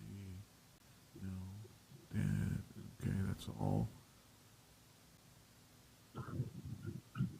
No, I don't have anything on that. Go ahead. All right. Well, March 7th, after the bar shooting on March 7th, there was the two guys from Pennsylvania that went up to the governor's mansion. Okay. And attempted a bombing in New York City. They had pledged allegiance to ISIS. ISIS. Okay. ISIS. Then on March 12th, you talked about the Old Dominion shooting. That's what you had. That's what I thought. That's what you had, the Old Dominion shooting. I might have. The shooter previously attempted to aid the Islamic State. That's what he was in prison for. Okay. That's what he got out of prison for. He couldn't get a gun on his own because he couldn't own a gun. Ah. And they're going after the guy that sold him a gun. Oh, okay. I remember that now. Okay, now I'm following you. Okay. Yeah. Well, anyhow, he had pledged allegiance. They tried to aid the Islamic State. Oh, wow. And then the synagogue attack, where a guy drove a truck into the school and synagogue. Okay. In West Bloomsfield, Minnesota. Well, the shooter's brother was killed by the Israeli Air Force in a battle in Lebanon. He was a Hezbollah commander. Wow. In a Hezbollah paramilitary unit. Huh. So he attacked the school, the Jewish school, because his brother is killed. And evidently his family also died in an air attack by the Israeli Defense Force. Wow. Jeez. So that was revenge. Jeez. So far, we've only had 4 lone wolf attacks. There has been nobody in Europe and no one in the United States activated by Iran yet. I'm really surprised about Sleeper cell. It hasn't happened yet. Yeah, I'm surprised too, because I thought for sure they would have done that by now. Yeah. Wow. So you want to see the American public turn against this war, wait till a sleeper cell comes alive and there's a terrorist attack. Right. Yeah. Jeez. That and body bags coming home. That's really going to turn that'll turn the American people against them. Oil prices, body bags, and a sleeper cell attack. Right. And that's what Iran is banking on. And Trump he's around 50% right now. The country is supporting it. Wow. However, today, his chief of counterterrorism task force just resigned. Okay.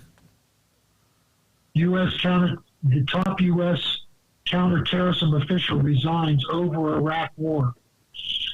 A top U.S. counterterrorism official resigned Tuesday over the war in Iran, making the first major departure inside the Trump administration tied to the conflict and showing the divide in MAGA world between isolationists and the more hawkish wing.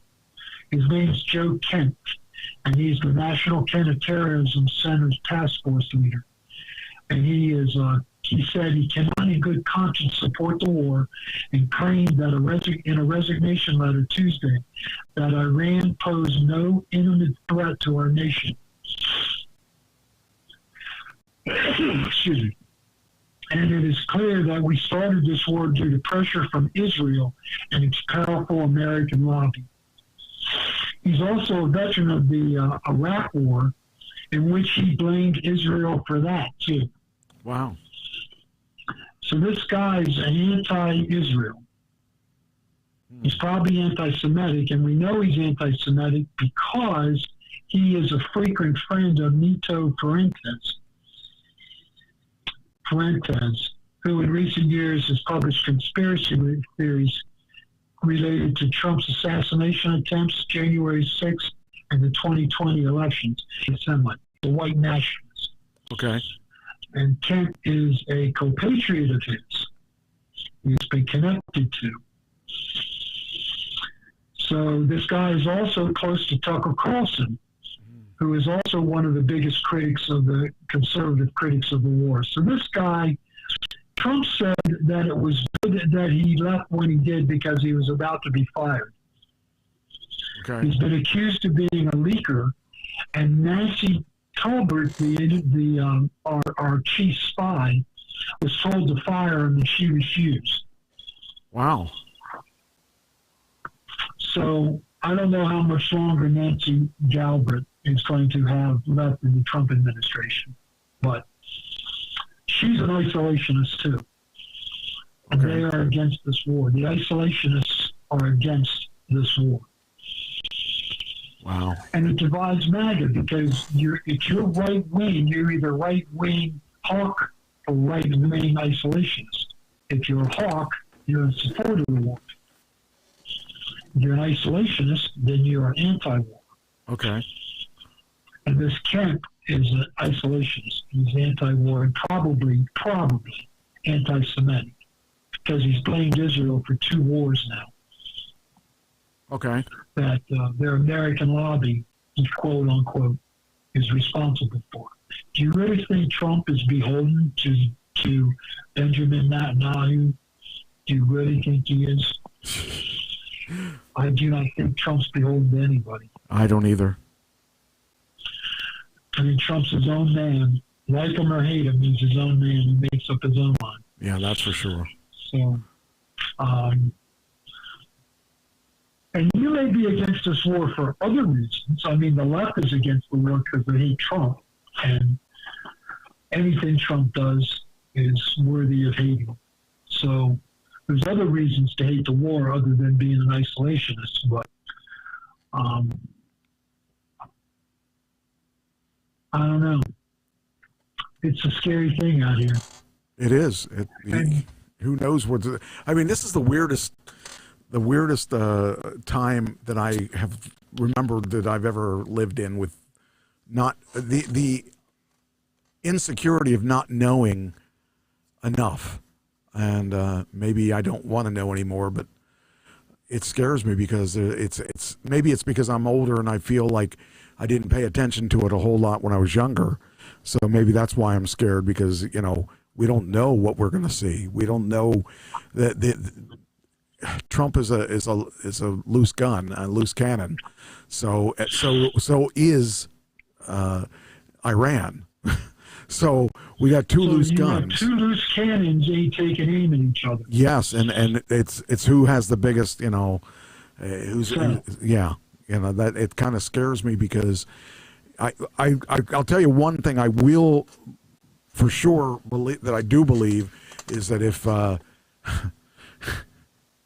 Kamala was in control, we would have looked like wimps. We would look like wimps. Just like, I mean, the one thing I do kind of like is that he stands up for what he believes, but there's a point where you got to think about renegotiating what you're doing, because it's not working. So that scares me a lot, because I don't know where it's going to go. None of us know where it's going to go. Well, he's painted himself into a corner with this Strait of Hormuz demand that Iran lay down its offensive capabilities and let the oil flow again. And he's painted himself into a corner. What's he going to do next? And you know, it's the funniest, if you want to think, say the strangest thing of it is Germany's stance on this. They don't want to be involved.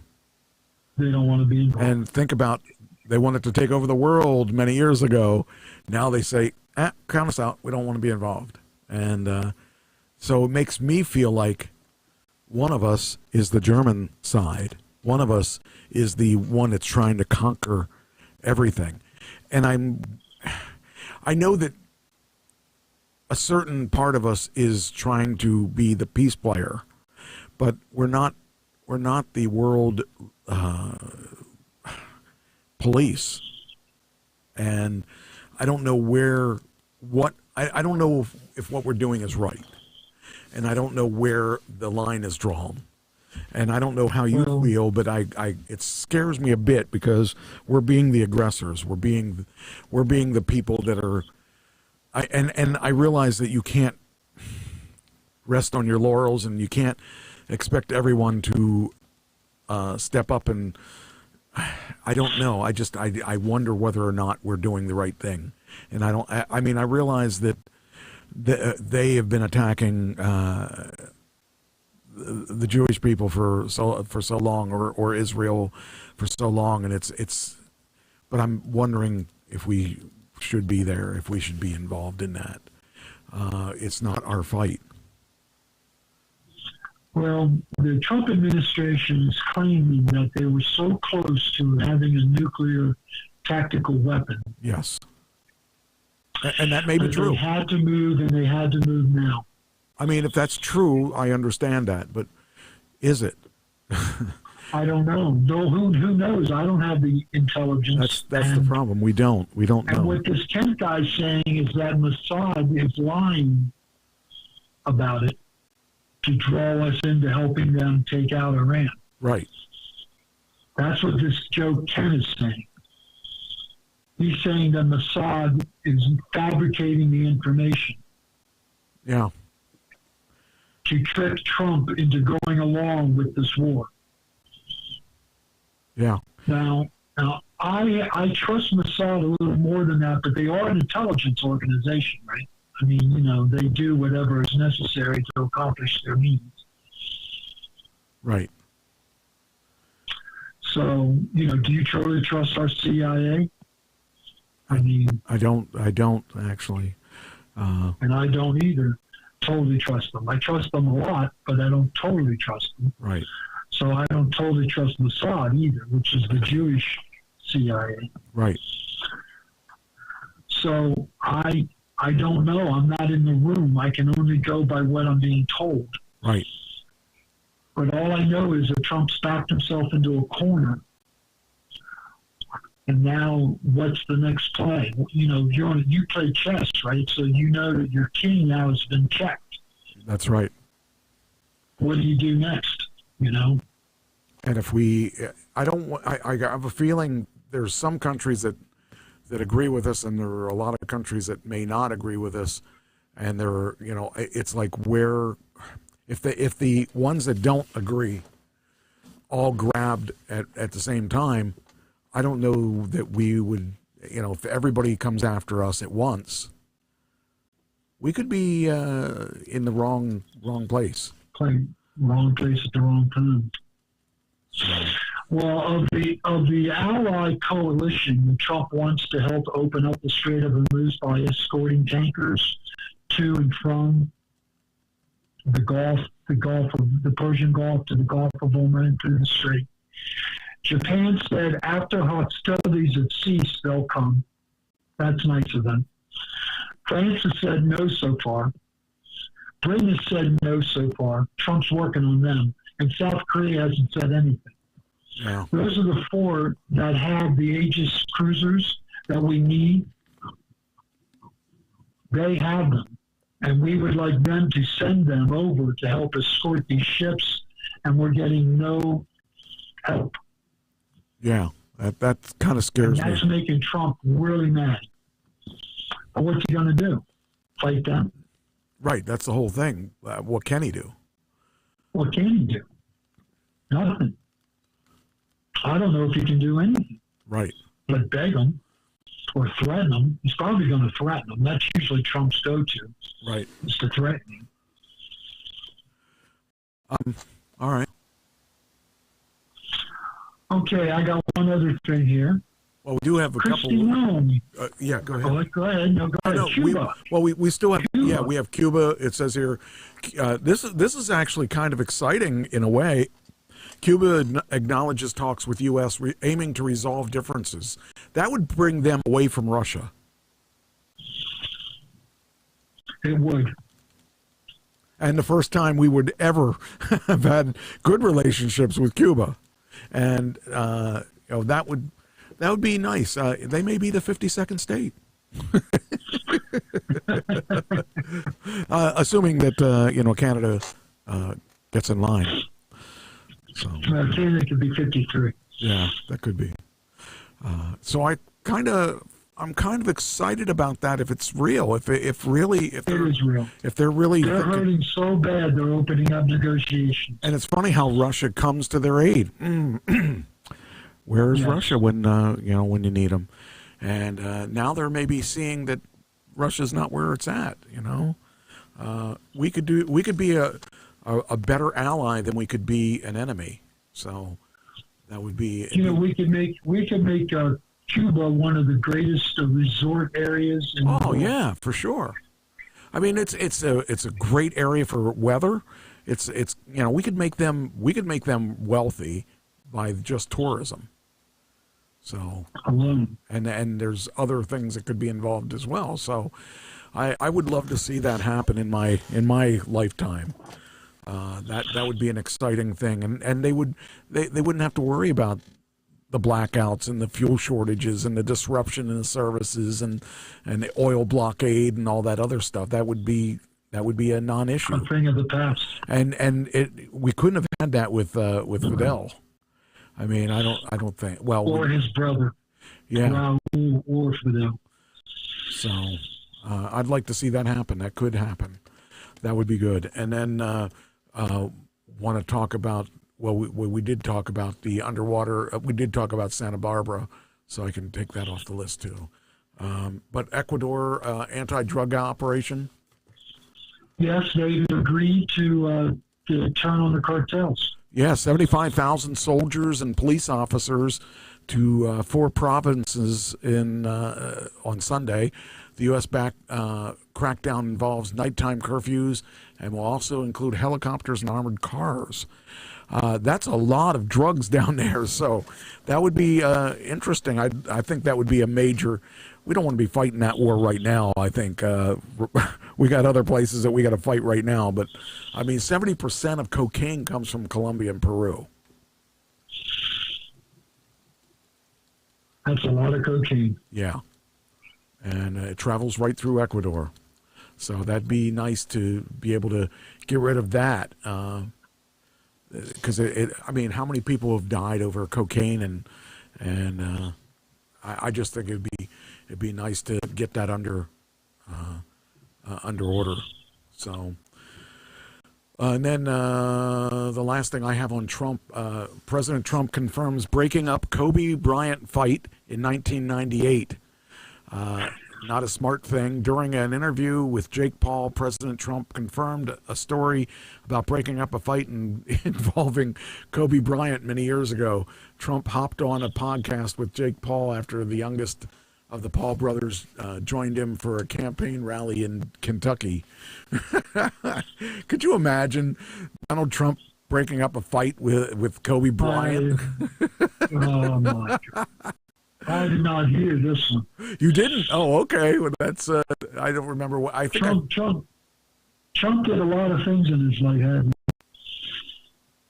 Oh man, it's crazy though. It says it wasn't a fight. But I was breaking up a fight. Trump said that's sometimes more dangerous than being in a fight, right? I like Kobe. Kobe was having a hard time with somebody, but it worked out fine. Yeah, I broke it up. I should probably learn a President Trump accent. Probably not the smart thing to do. Historically, it's never smart to break up fights. But I broke up the biggest fight ever in the history of mankind because I'm the president, and I always break up the biggest things. And and I made basketball great again. And they convenient that Kobe's not around to verify. Yeah. Oh, yeah. That's right. Wow. So Trump can go down in history as claiming he broke it up, and no one's around to verify it or cut it. He would say, if I could have done it just a little earlier, I could have saved Kobe from dying. But I would have done it, and if I had saved him, it would have been the greatest saving of someone in history ever. I think I will do. Nobody's ever seen before. That's right. Like nobody's ever been able to. Nobody's been able ever to break up a fight like I broke up a fight forever. I think I will start doing a Trump. I'm gonna have to work on my Trump. So, okay, what else you got? Kristi Noem. Do you remember Kristi Noem? I do. I do remember. She lied to Congress, evidently. No. That's what the Democrats are saying. I can't imagine. 2 national top Democrats are calling Attorney General Pam Bondi to investigate outgoing Homeland Security Secretary Kristi Noem for perjury. Illinois Senator Dick Durbin and Maryland Representative Jamie Raskin, the ranking members of the Senate and House Judiciary Committee, say they believe that Noem made false statements when she appeared before the committees earlier this month. Can you believe that? I mean, I don't disagree with. I think there's a lot of that going on, and I don't think that. I think they decide pick and choose which thing they're going to call them on, but I doubt that would be. I believe that that's true. So Noem, they said she lied about her $220 million ad campaign, which we know she did, because she said that Trump signed off on it, that Trump told Reuters, I never knew anything about it. So either Trump's lying or she's lying. Somebody's lying. I can't imagine politicians lying, though. No, me neither, especially presidents. But Trump probably lied about that. Now, the other thing she lied about was that DHS, Department of Homeland Security, follows all federal court orders, and that she was not aware of any situations where someone and Immigration and Customs Enforcement, ICE, violated a court order or misled a judge. Those claims conflict with a Minnesota federal judge who wrote in a February 26 court order that ICE had violated 210 orders in 143 separate cases. Wow. Now we have a federal judge against her. The lawmakers also point to statements about conditions in ICE detention centers. Some said facilities adhere to federal detention standards, but internal audits have found significant failures in medical care. She also testified that ICE does not detain U.S. citizens, but Raskin and Durbin were able to point to 170 cases of citizens being detained. Wow. That's a lot of cases. So I'd say Kristi Noem's in trouble. I'd say that's probably true. And you know she has a new job. 7-Eleven, right? 7-Eleven. That's where she'll be working from now on. Yeah. Oh man. Yeah. It's a weird time we live in right now. You know, lots of people are switching around jobs and stuff, so we'll see. Yeah, her new job is she is the special envoy for the Shield of the Americas, which is supposed to be working with Central and South America against the drug cartels and against migration, illegal immigration, and many other issues. The Chinese influence, right, and also cartel activities. So that's her new job, and she started. She testified on the 3rd and 4th of March, and on the 5th, Trump fired her. Well, he replaced her. Yes, he replaced her. He didn't fire her. Relocated her. Relocated her. She was relocated into a new position. Yes. That's crazy. Wow. All right. What else you got? That's it. Oh, that's it. That's it. Well, let's see what we got. Enough bad news for the day. Well, that's a lot of news, but I don't know if it's bad or good. We've always got things to talk about. So, okay, let me see where I want to start. All right, I guess I'll start with this one. Well, you're a Star Trek person, so I'm going to start with this one. Star Trek shuts down all productions. It's done. So basically, Paramount owns Star Trek. Recently, the internet's been filled with breathless headlines about seemingly disastrous Trek news. Starfleet Academy has wrapped up its filming season 2 and has not been renewed for season 3 yet. There are no new shows being made. That means for the first time in over a decade, there are no Star Trek series in production or even green-lit. To many fans, this is bad news because it means that the future of their favorite sci-fi franchise is stuck in complete limbo. However, I can't help but feel this is good news for Star Trek as a whole because it will give the franchise time to reinvent itself. The new Trek era, led by Alex Kurtzman, has been decidedly mixed bag, and Paramount, who's adjusting to a merger with Skydance, is about to purchase Warner Brothers with all these changes. So greenlighting any new Trek show would be a mistake because even if the show is a good future leadership, it could end up canceling it after a year or two to take the franchise to a new direction. Now, I'm kind of curious about this because I haven't watched any of the new stuff, and I did start to watch the strange, what I forget what they called it, the one where they took the not Captain Kirk, the other guy, Captain Pike. I liked that show, but I didn't get to watch it all the way through because I don't have Paramount, and so the few things that I saw was through various sources. But I kind of liked the idea of it because we never got to see what Pike could really do, and I kind of thought that was cool. And that's the last thing I watched, and that was a couple years ago. And I watched a couple episodes, and then I just didn't have time to keep up with all of it. So, Star Trek is, I mean, I think it'll be back. I think for all intents and purposes, that's what Paramount was was using for most of its stuff. I mean, I did like the fact that Paramount has Tulsa King and stuff like that, but we're going to see how it works out in the long run.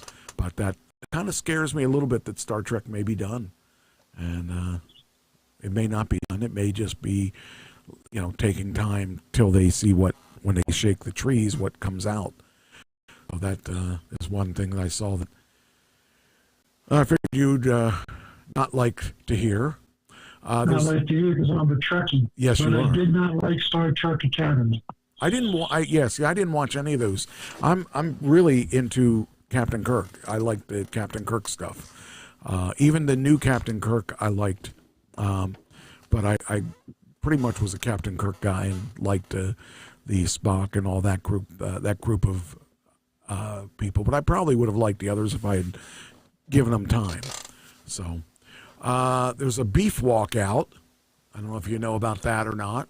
No, I don't. Union workers went on strike yesterday, probably 2 days ago, at one of the world's largest meat packing plants. Roughly 3,800 workers walked out of the Swift Beef Company plant in Greeley, Colorado. At issue for employees are allegations of retaliation and unfair labor practices. That includes claims Swift parent company, JBS USA, charged workers at least $1,100 for personal protection equipment. Almost all workers, 99% per the union's local president, voted to authorize this week's strike. The union alleges that the companies refused to negotiate in the lead up to Sunday's contract deadline. The strike comes as meat prices rise and the country's cattle population is at a 75-year low. The walkout is the first of its kind since 1985-86 strike at Minnesota's Hormel plant. That strike lasted over a year and involved violent clashes, with only 20% of employees getting their jobs back. So that's something to be aware of. That's a national news thing. And for a country that loves their meat, hopefully it won't affect us the way it will probably affect us. A 66 million year old Triceratops fossil hits the auction block, with bids projected to reach as high as $5.5 million through March 31st deadline. Wow. I just, again, who has that kind of money? I guess probably one of them, I'm guessing one of the museums or something, but roughly the size of a minivan and nicknamed Trey, the fossil is one of the most complete Triceratops skeletons ever unearthed. Trey was discovered in 1993 near Wyoming's Lance Formation, a geologically rich area home to low-lying floodplains and rivers at the end of the Cretaceous I don't know. Cretaceous period. Cretaceous. Yeah, that's it. That's the word. That's the word. I always find these things that are that have weird words that I never really saw before in my life, and the first time I ever read them is on the show. So, looks like I spit on my microphone. Anyway, it says let's see here. It was in a sedimentary environment ideal for preserving remains. For paleontologists, the region provides a snapshot of just before the cataclysmic asteroid that wiped out the dinosaurs.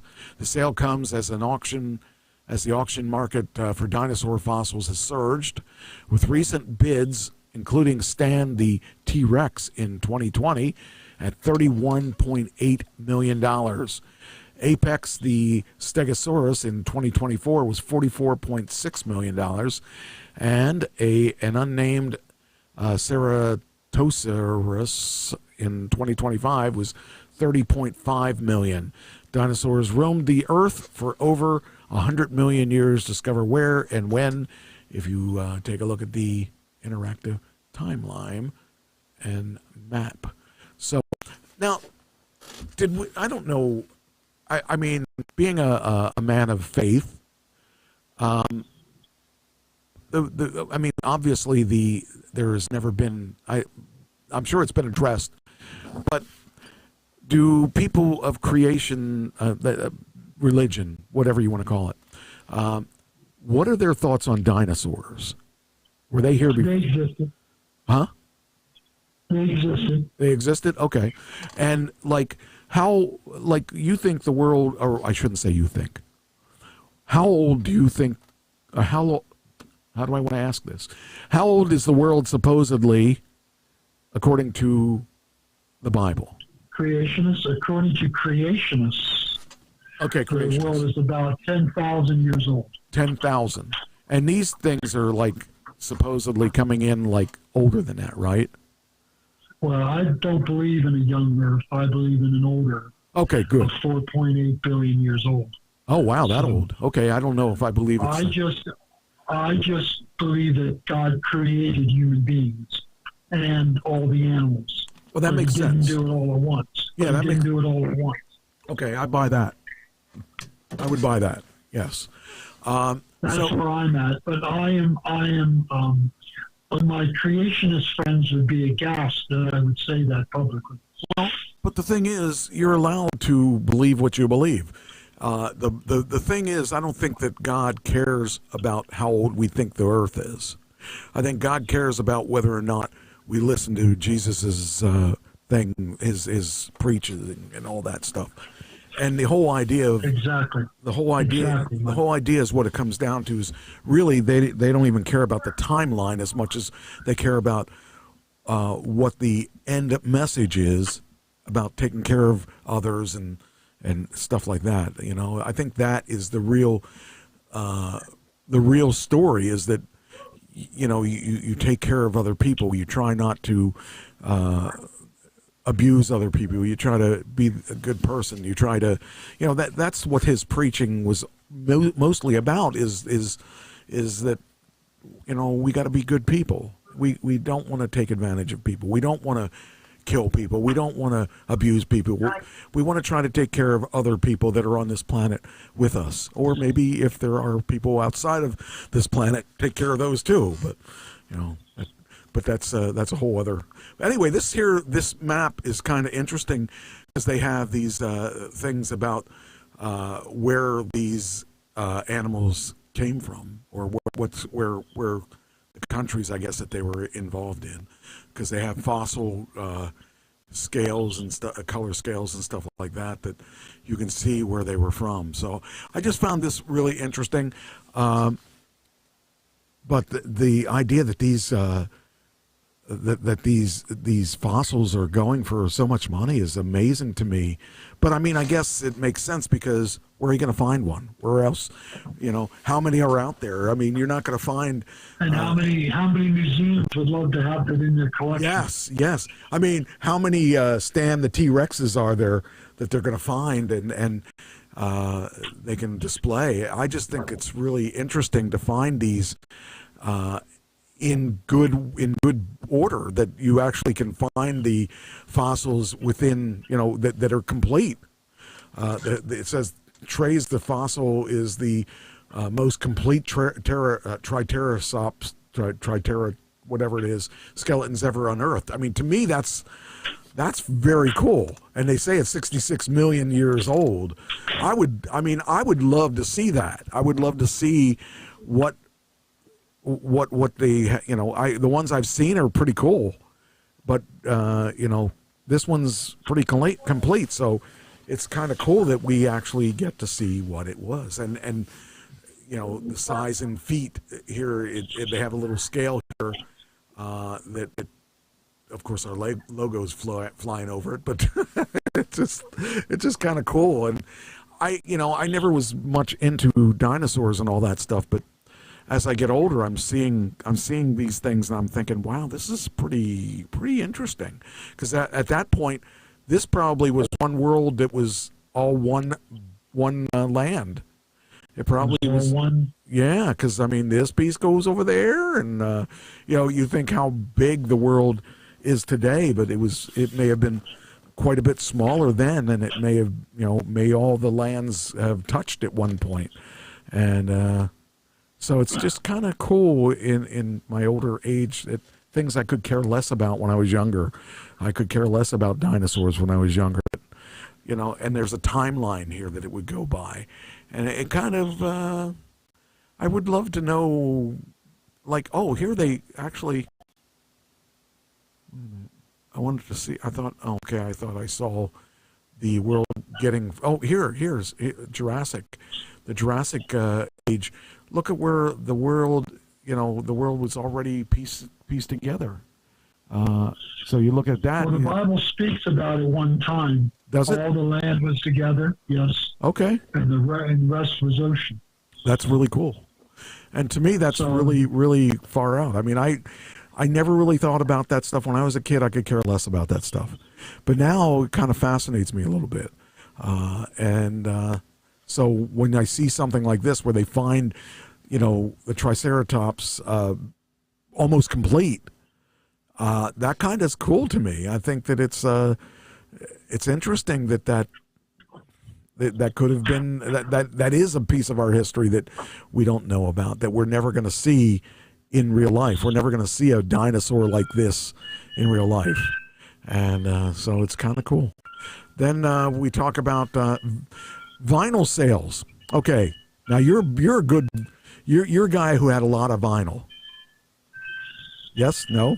Had a lot of what? Vinyl, like records. Yes, I had vinyl.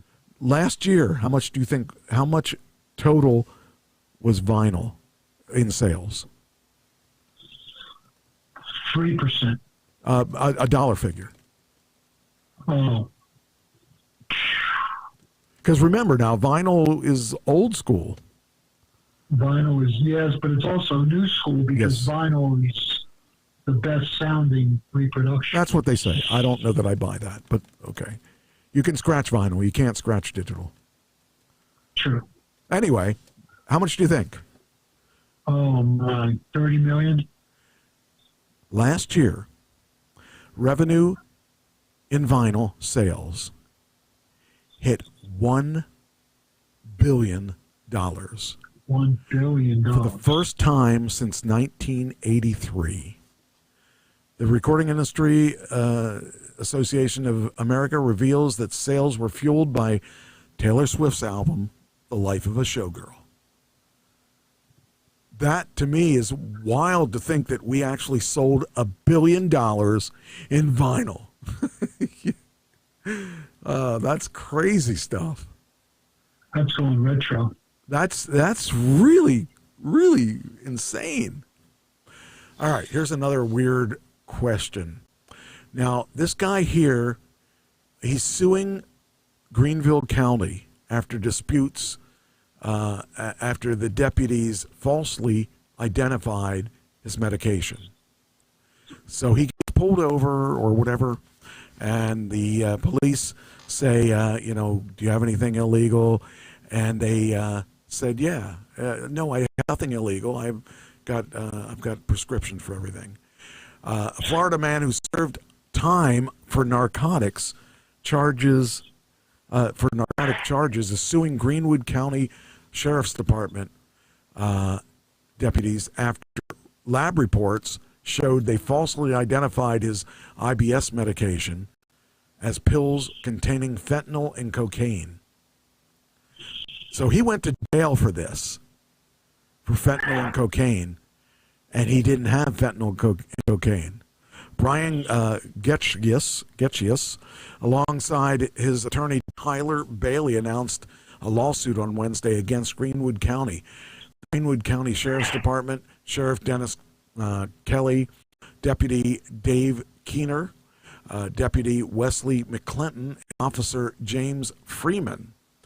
And the lawsuit demands a trial by jury, claiming that Getchius suffered for crimes he did not commit.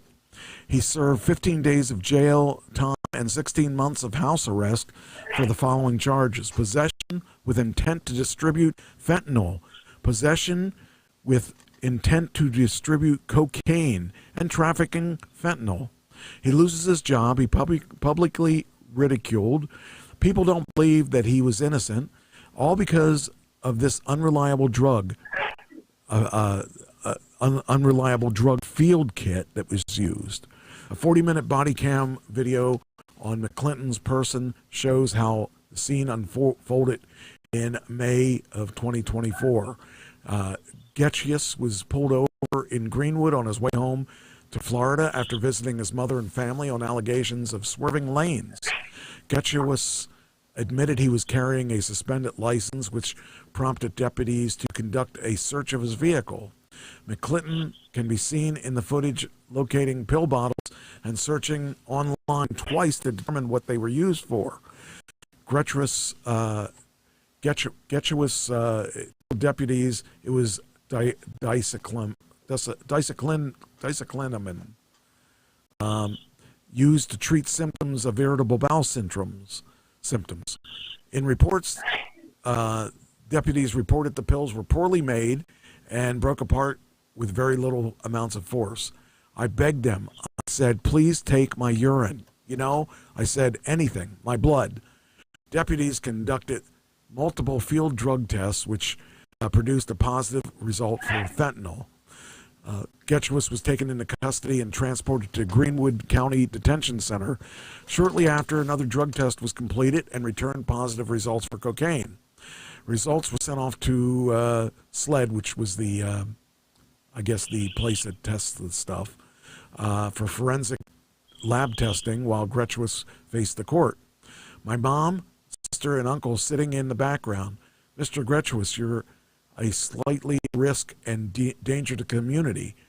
I felt the biggest piece of garbage ever, he said. Because of the 18,000 case backing, the state agency did not provide lab results until October 2025. Now this started was, what was the date? This was, for some reason, I think it was a lot. May 15th, 2024. So the report showed all of the pills in Getchius' possession were exclusively dicyclomine. I don't know, dicyclomine. I'm going to call it that, dicyclomine, by both visual examination and other testing. The lawsuit alleges prosecutors attempted to push Getchius to plead to a lesser charge and dismiss the trafficking charge, for which he could have faced up to 7 years of prison without parole. Getchius refused.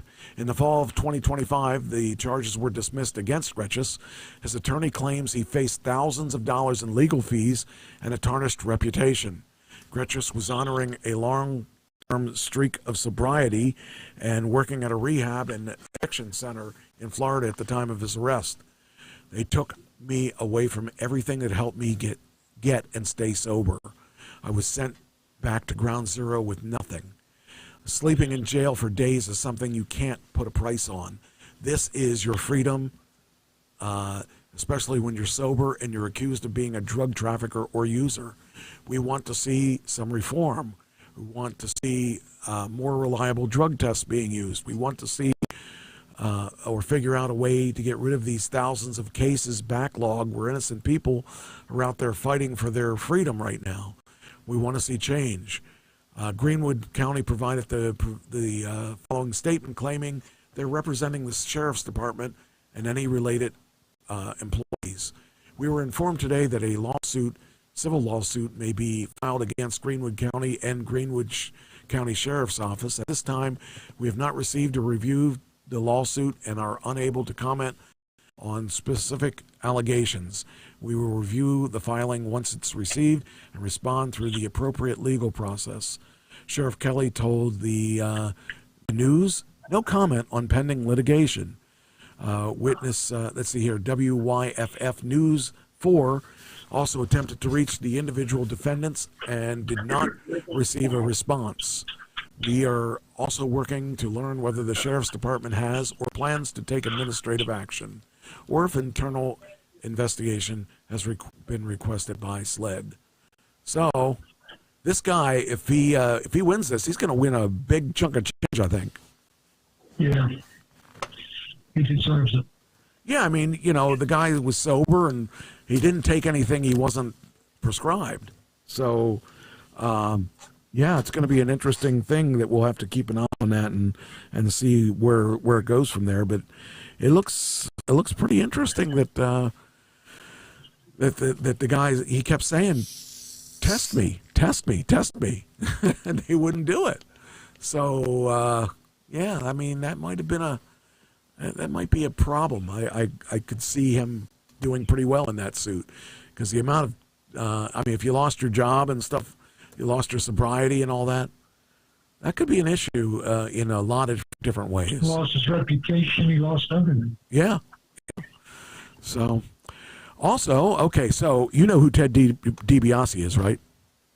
No. The $1 million man from WWE. Oh, okay. Okay. Yes. Now, he has two sons, Teddy Jr., and then he's got another son, but the other son really doesn't come into this, although the other son was the issue that caused all this, or one of the issues that caused all this. There's a big scandal right now. Teddy Jr. Delivered one list and little else in exchange for millions of dollars in welfare fraud. Yeah, they're after his head. They are, I mean, I know Ted Sr., I should say. I never met his son. And Teddy Jr. had a good career in WWE for the couple years that he wanted to do it, and he decided he didn't want to do that.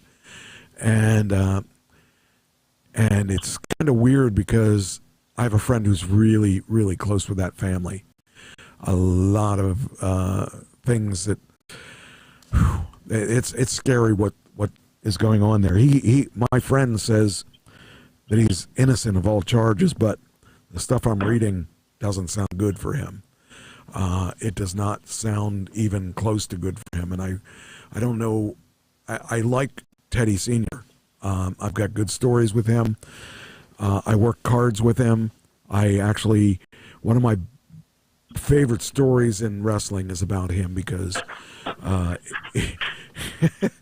it had me being a very bad guy against the $1 million man. So I have a really good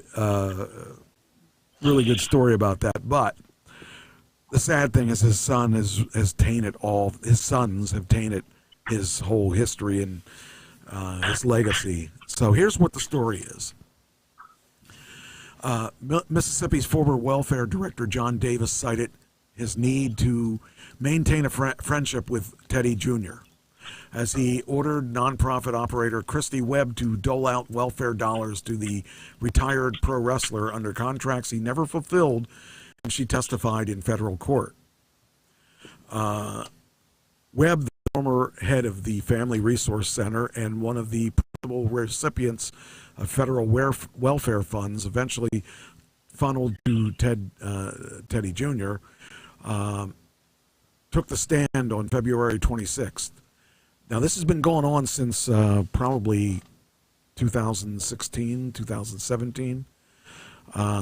Webb, the former head of the Family Resource Center and the principal recipients of the federal welfare funds, eventually funneled the money to Teddy Jr., And he took the stand on the 26th. Teddy Jr. is the first and thus far only named individual in the sprawling Mississippi Department of Human Services fraud scandal that have gone to trial. Over the course of the years, investigators allege MDHS and its subgrantees wasted or misspent up to $94 million in federal welfare funds and other funds. Brett DiBiase, Ted DiBiase's younger brother, pled guilty to conspiracy to defraud the United States in 2023. So he's already, I think he's already in jail.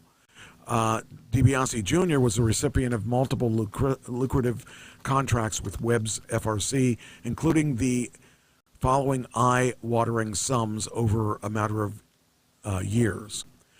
In June 2017, $250,000 cash in advance and $250,000 per year for 4 years, paid monthly, $1.25 million in total.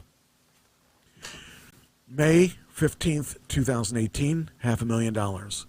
May 22, 2018, $497,987.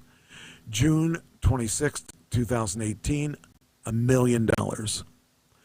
Altogether, more than $3.2 million in contracts for the son of the $1 Million Man culminated from Davis Promise to DiBiase to generational security, all in 1 year, extracted from the Family Resource Center, and all paid for with a mixture of funds from the Temporary Assistance for Needy Families, or TANF, and the Emergency Food Assistance Program, TEFAP.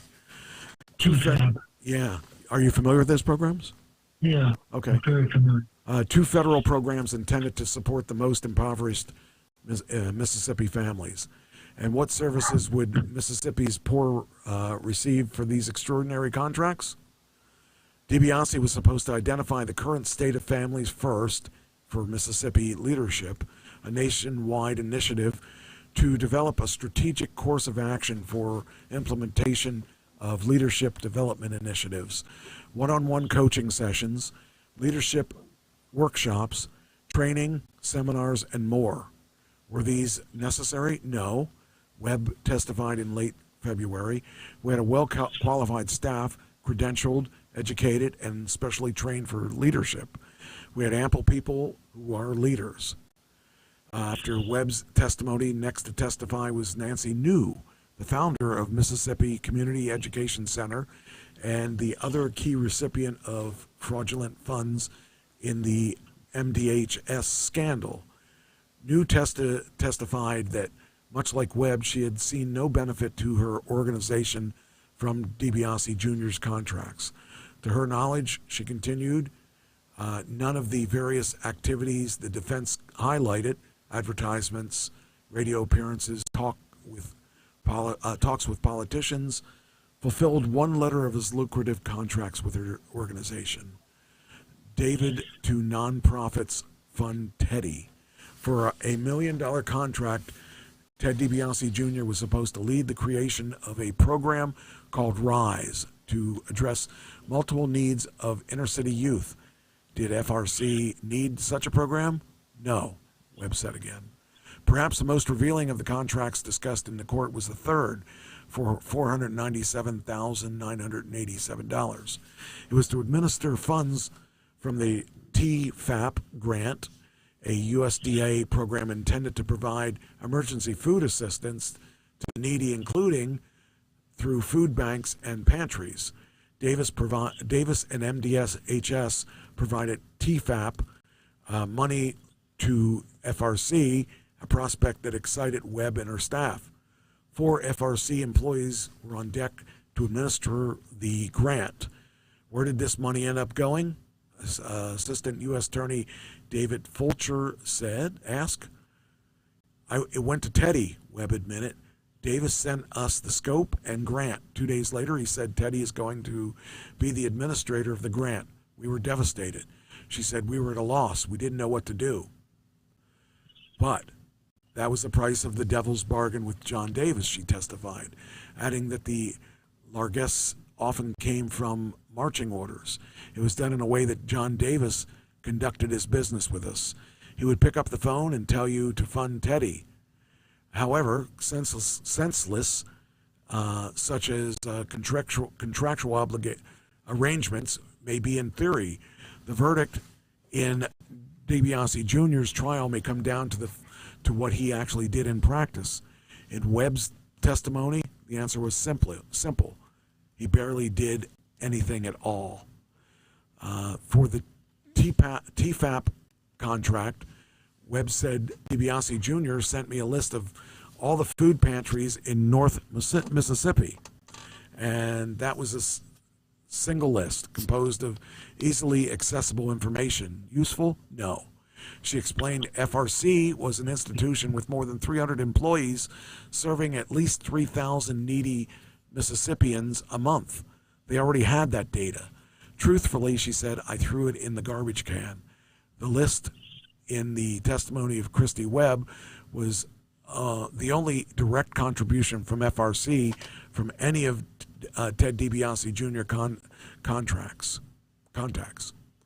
Beyond that, Webb recalled seeing DiBiase Jr. alone in Tupelo, where FRC was headquartered, after Davis ordered Webb to replace the MC at Jason Crabb benefit concert with DiBiase Jr.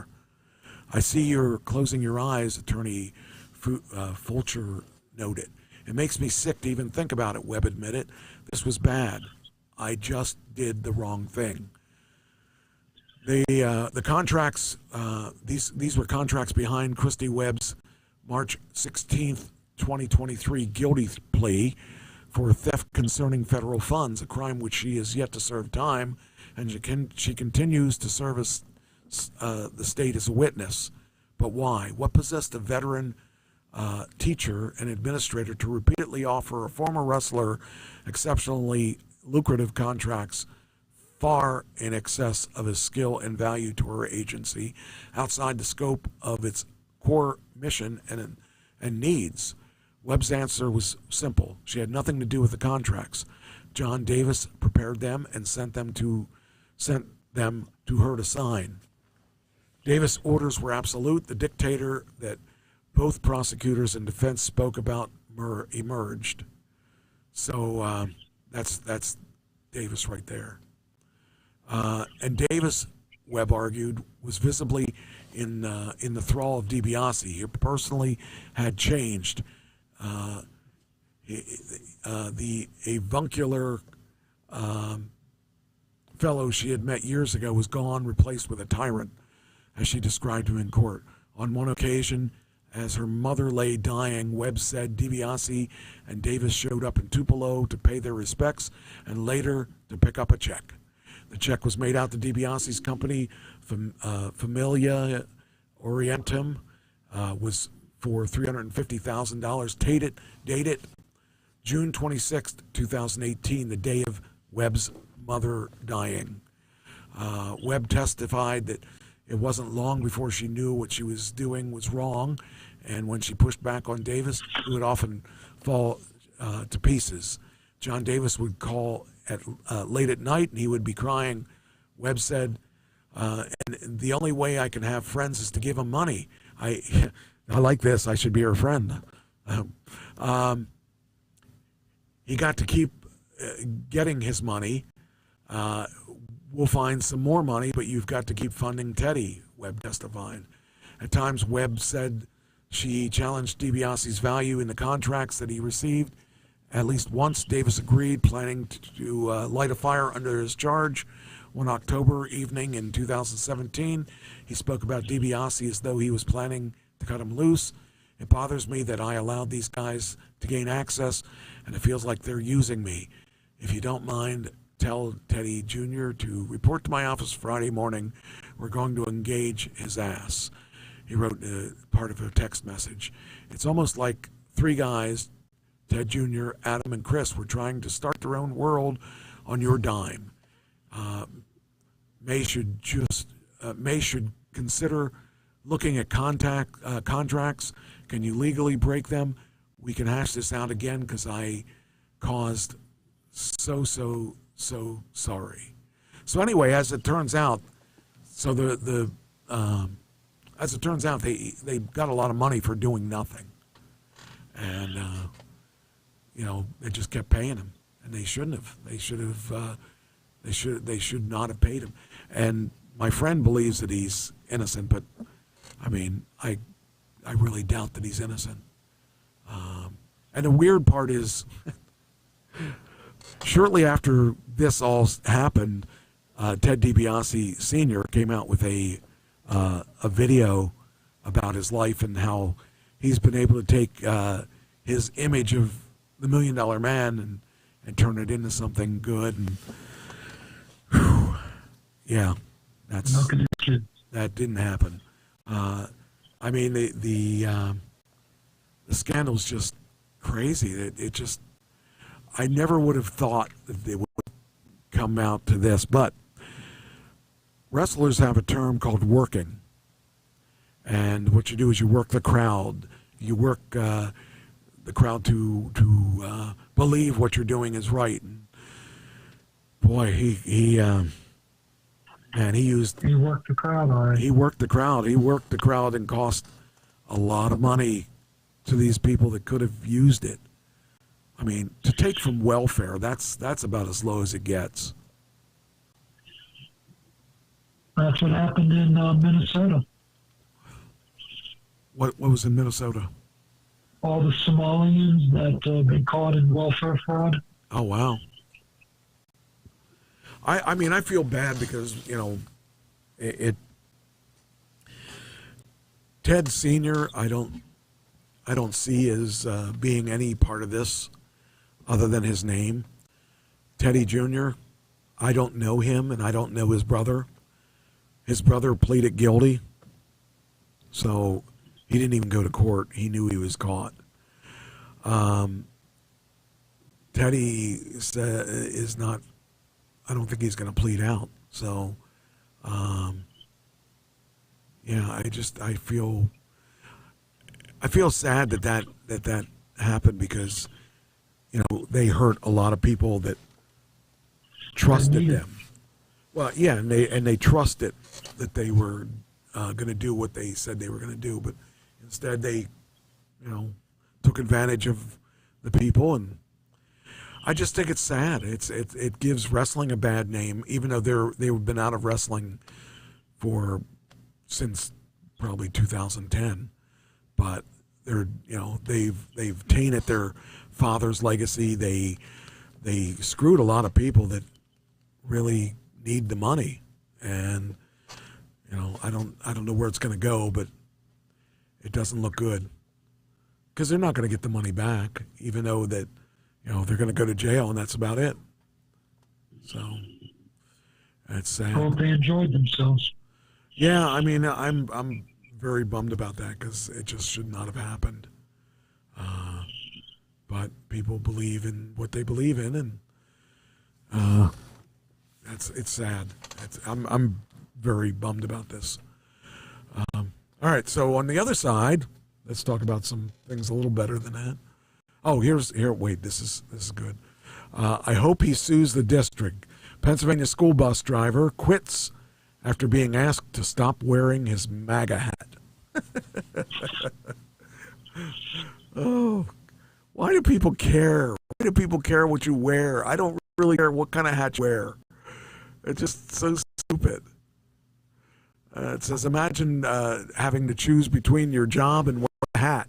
Situation, that was a situation a Pennsylvania school bus driver said when he faced having to quit his job rather than wearing the MAGA hat.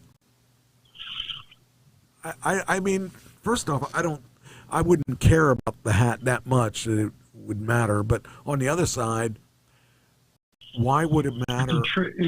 It's a trigger to some people. Yeah, people get a grip. It's just a hat. Well, I agree with you, Michael, but I'm just saying it's a trigger to some people. I think it's important that the people wear the hat so you know what you're heading into. So you know what kind of person you're going to be talking to. So yeah, personally, I would rather they wear the hat. And the schools banning the MAGA hat should be defunded. You know, that's what one person said.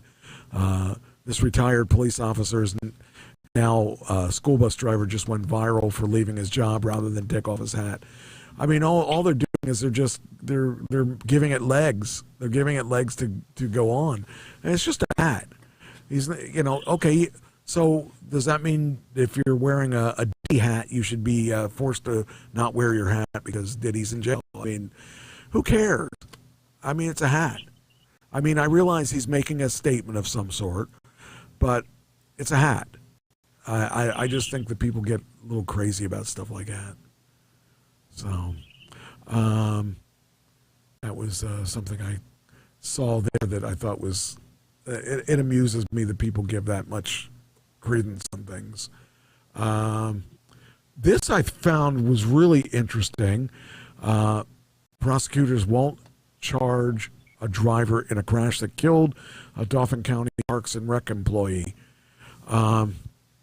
So this guy was driving home, and he was very tired. He fell asleep while he was driving. He killed a pedestrian who was a Parks and Recreation worker 2 days after Christmas in 2024. And he's not going to face criminal charges for killing the employee, according to the district office. Now, he fell asleep while driving his car. He's got to be held accountable. Gary Frampton died because this guy fell asleep. And he gets no charges. I mean, he should get some kind of, I mean, it says he won't be going after criminal charges against the driver. It says recently settled an auto negligence lawsuit filed by Frampton's surviving sister for $250,000. That $250,000, the guy's dead. I mean, I don't know. I just think it's sad. So it says Mueller stayed at the hospital for around 10 hours to recuperate before starting to drive home. And around 8 a.m. on North Front Street in Middle Paxton Township, he fell asleep at the wheel, veered off to the right and hit a bridge, and in his pickup near the river, near River Road. He then hit Frampton, a part-time employee, and he was making his rounds, and he died at the Penn State Hospital, Penn State Holy Spirit Hospital. So, I mean, if you're too tired to drive, you should not be driving. That's it. You know, end of story. It's not that. It said he was prescribed medication right. at the ER for back pain. Right. That he shouldn't have driven home. Right. And if he felt tired, he should have pulled over. He should have, you know. But the bottom line is somebody died because of it. So that's sad. Says here that Mueller was incapable of driving, safely driving a car, according to the May 2025 lawsuit, and that's because he had been injected with pain medication. So he should have not even been left to leave the hospital yet. You know. So I just think it's sad because the person that ended up being the one that hurt the most is the guy that died. The civil case was settled in January when Dauphin County Judge Andrew Dowling approved the $250,000 lawsuit. Of that, $66,000 went to Poteet and $66,000 went to Robert Frampton Jr., his brother, while the rest went to the fees and costs related to the case. So they actually didn't get $250,000; they actually got $66,000. So that barely pays for his, you know, funeral and stuff. Because funerals. I think my mother's funeral was like $11,000, and we didn't even have a viewing. That was just the cost to just bury her. So I think it sucks that person got away with that. So I don't know. It's just one of those things that don't make sense. All right, so we get rid of that. And then we got...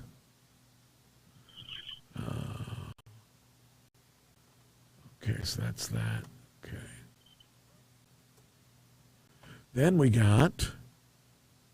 Do you realize the... what day was this? This was March 14th. Was the Slice of Pie Day? No. Do you know why? March 14th? 314. Slice of pie then. 314. 3.1. 314. Yeah. It says today marks today, Friday, I think it was Friday, marks the 39 years since the origin of Pi Day, honoring the mathematical constant, pi, which represents the ratio of a circle's circumference to its diameter. Originally observed annually on March 14th, or 314, echoing the first three digits of pi, which is 3.14. The day has grown from a nerdy math joke to a celebration of math, science, and pi. Pi Day was first celebrated in 1988 at San Francisco's Exploratorium, where physician Larry Shaw led participants in a parade around a circular space and served fruit pies. In 2009, the U.S. House officially recognized March 14th as National Pie Day. The event has since inspired math contests, pie eating contests, and gatherings timed at a minute 59 p.m. to mark the more digits 3.14. Oh, okay. I see. 3.14 is the date. 159 is the time. So 3.14159. I'm not a geek that much. I would have guessed that. The concept of pi itself stretches back thousands of years. Ancient civilizations, including Egyptians and Babylonians, used approximations in architecture and astronomy long before the symbol N appeared, and then Greek mathematician Archimedes later calculated pi using polygons. The symbol itself was popularized in 1709 by Welsh mathematician William James, and widely adopted thanks to Swiss mathematician Leonard Euler. And you can actually memorize the 400 digits of pi with a song. There's a song out there. I never knew that. But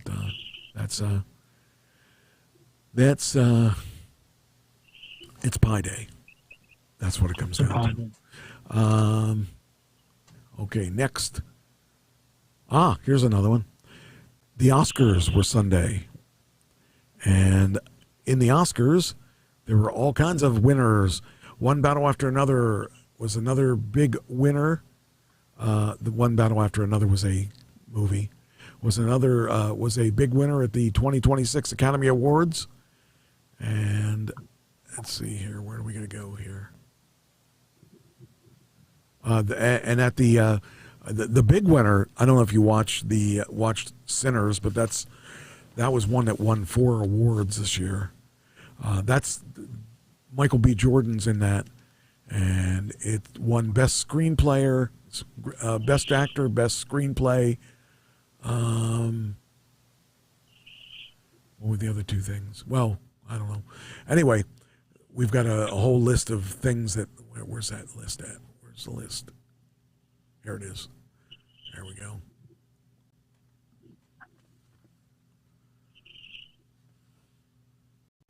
There he is, Michael B. Jordan. He's got to be really happy. Sunday marked the 98th Academy Awards. 98. That's hard to fathom. Among the projects in contention, Ryan Coogler's Sinners, which with 16 nods broke an Oscars record previously shared by All About Eve in 1950, Titanic in 1997, and La La Land in 2016. which received 14. There was Paul Thomas Anderson's One Battle After Another, which nominations with Leonardo DiCaprio, Sean Penn, Benicio del Toro, Tiana Taylor, and Anderson himself had 13 awards. I guess nominations. I think that would be it. Probably nominations. Frankenstein, which I thought, by the way, if you ever want to see a movie that, well, you think you know what it's all about, the new Frankenstein was really, really good. It starts a little slow, and it really steams up, and it gets really pretty intense. It's done in like 3 or 4 parts. It says part 1, part 2, but by the end of the show, it totally flips your whole idea of what the movie's about. And I like that movie a lot.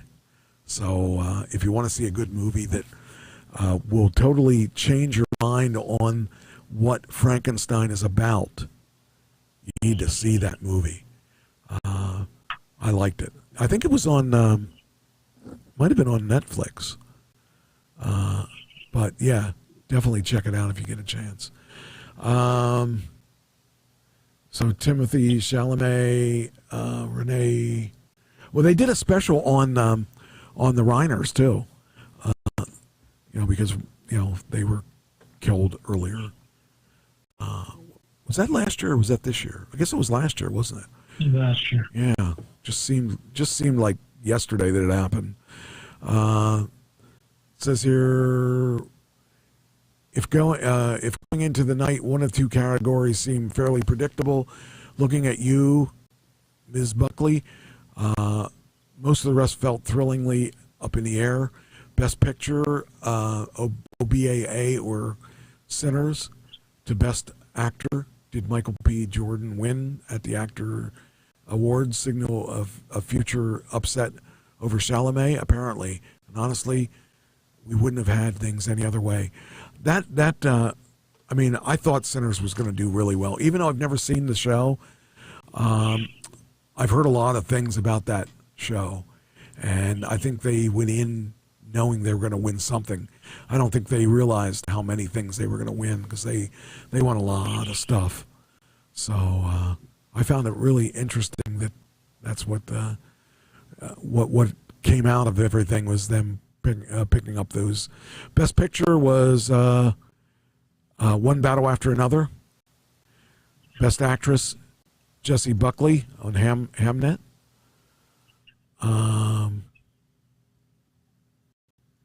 Best Actor, Michael B. Jordan. Best Director, One Battle After Another. Original Song, Golden from K-Pop Demon Hunters. I don't have any idea what that is. I never watched anything that.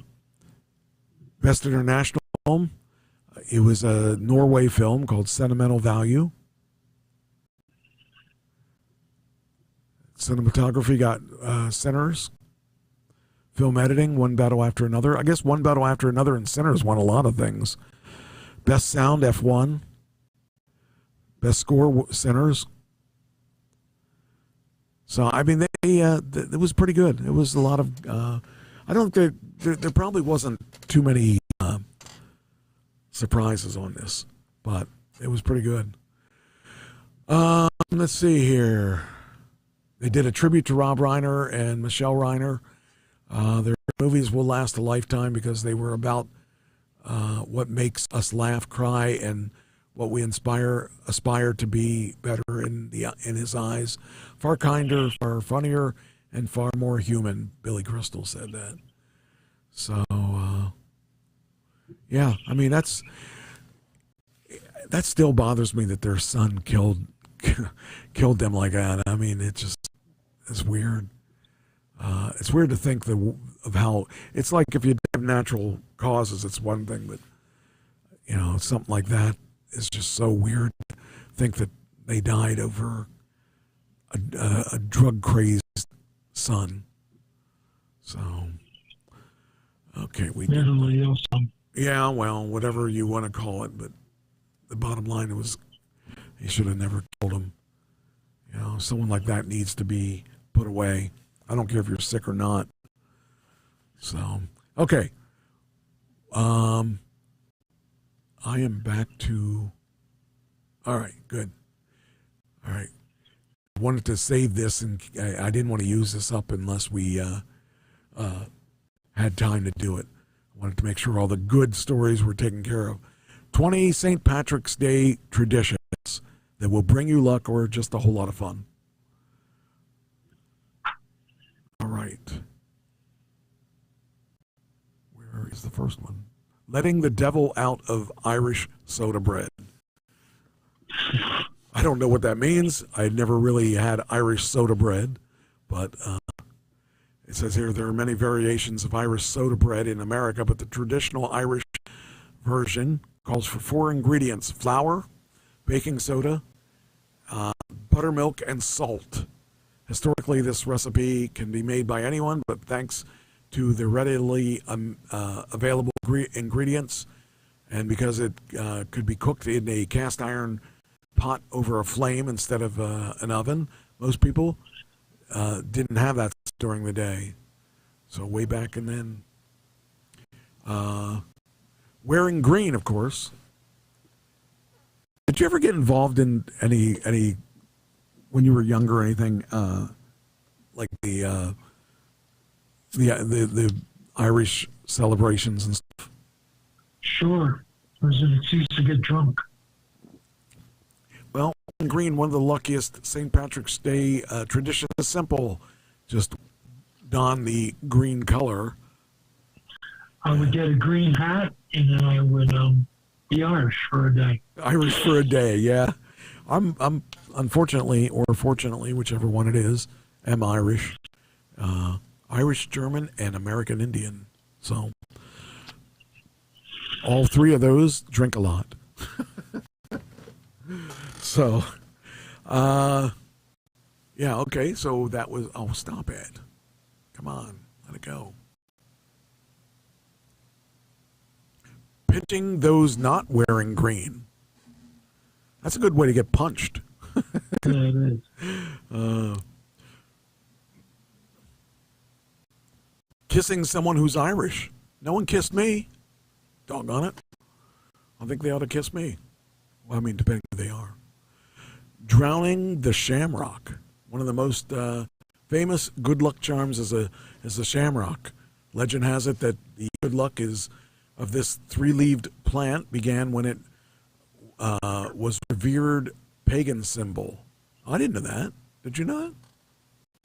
No. The missionary St. Patrick is said to have later used its 3 leaves to explain the Holy Trinity to the pagans. Whether he actually did so is up for debate. However, the shamrock, especially the elusive 4-leaf clover, remains a secular token of good fortune. Then, joining the St. Patrick's Day Dash. Okay, I didn't even know there was such a thing. But this guy here is really stylish. There you go. Oh, that's crazy. Oh, what's going on with this world? Let's see here. Putting up St. Patrick's Day decorations. I didn't even know the word. I mean, I guess I should have known, but I don't really think of it as a real holiday. It's not like Christmas or anything. Baking St. Patrick's Day treats. Sharing Irish blessings. Learning Irish dances.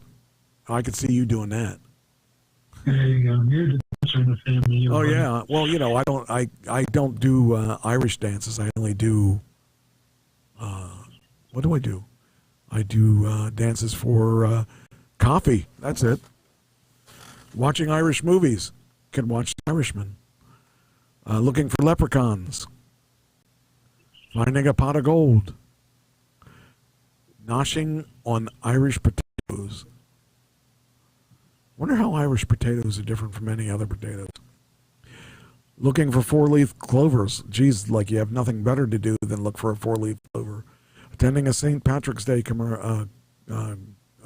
parade, not eating green food, staying sober. I did that.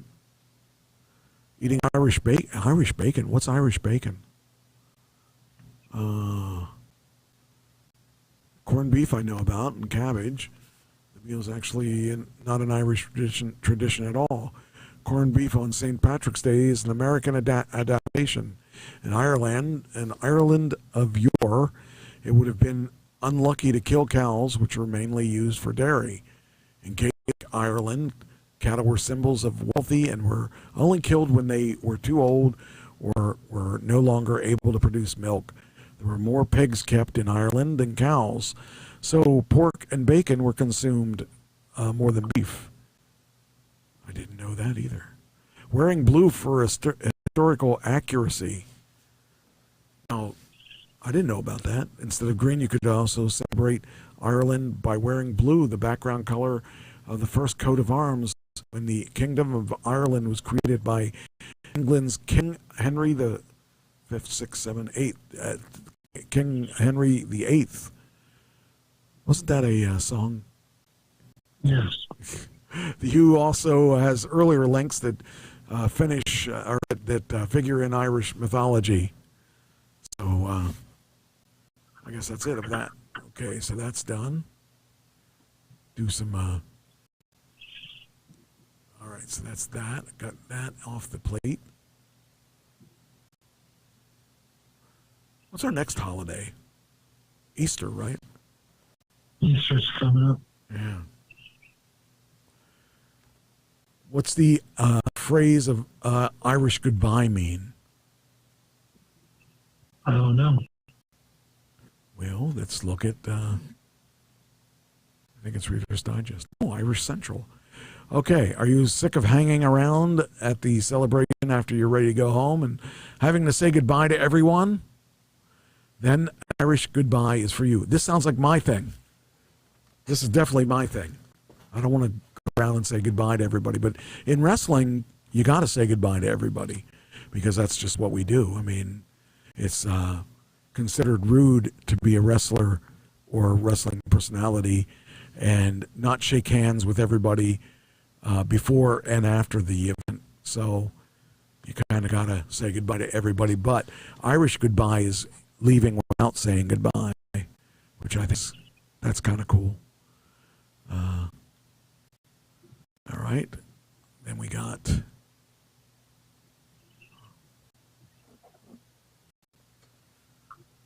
next this year's baby name predictions. You got any ideas? No. This year we're gonna have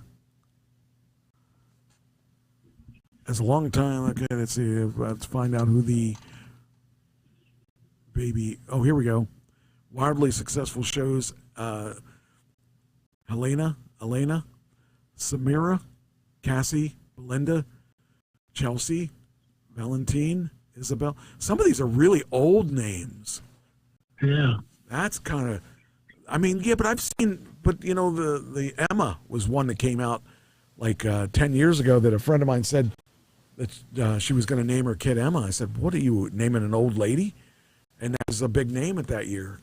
You know, you see these things that the names go around and you see them come back. And I've seen other names like that, wow, these people are using names that are really old. The Backseat Boys, apparently. So we're looking at Howie, Nick, Lance, Joey, Jin, and Jun. I've seen the Jun show up recently, but I've never heard of Jin and June other than that. Jalen, I've never heard of anybody named that. Dylan, I've heard. Isaiah, I've heard.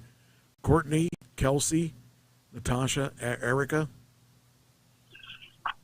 Rose, Jane, Miley, Willie,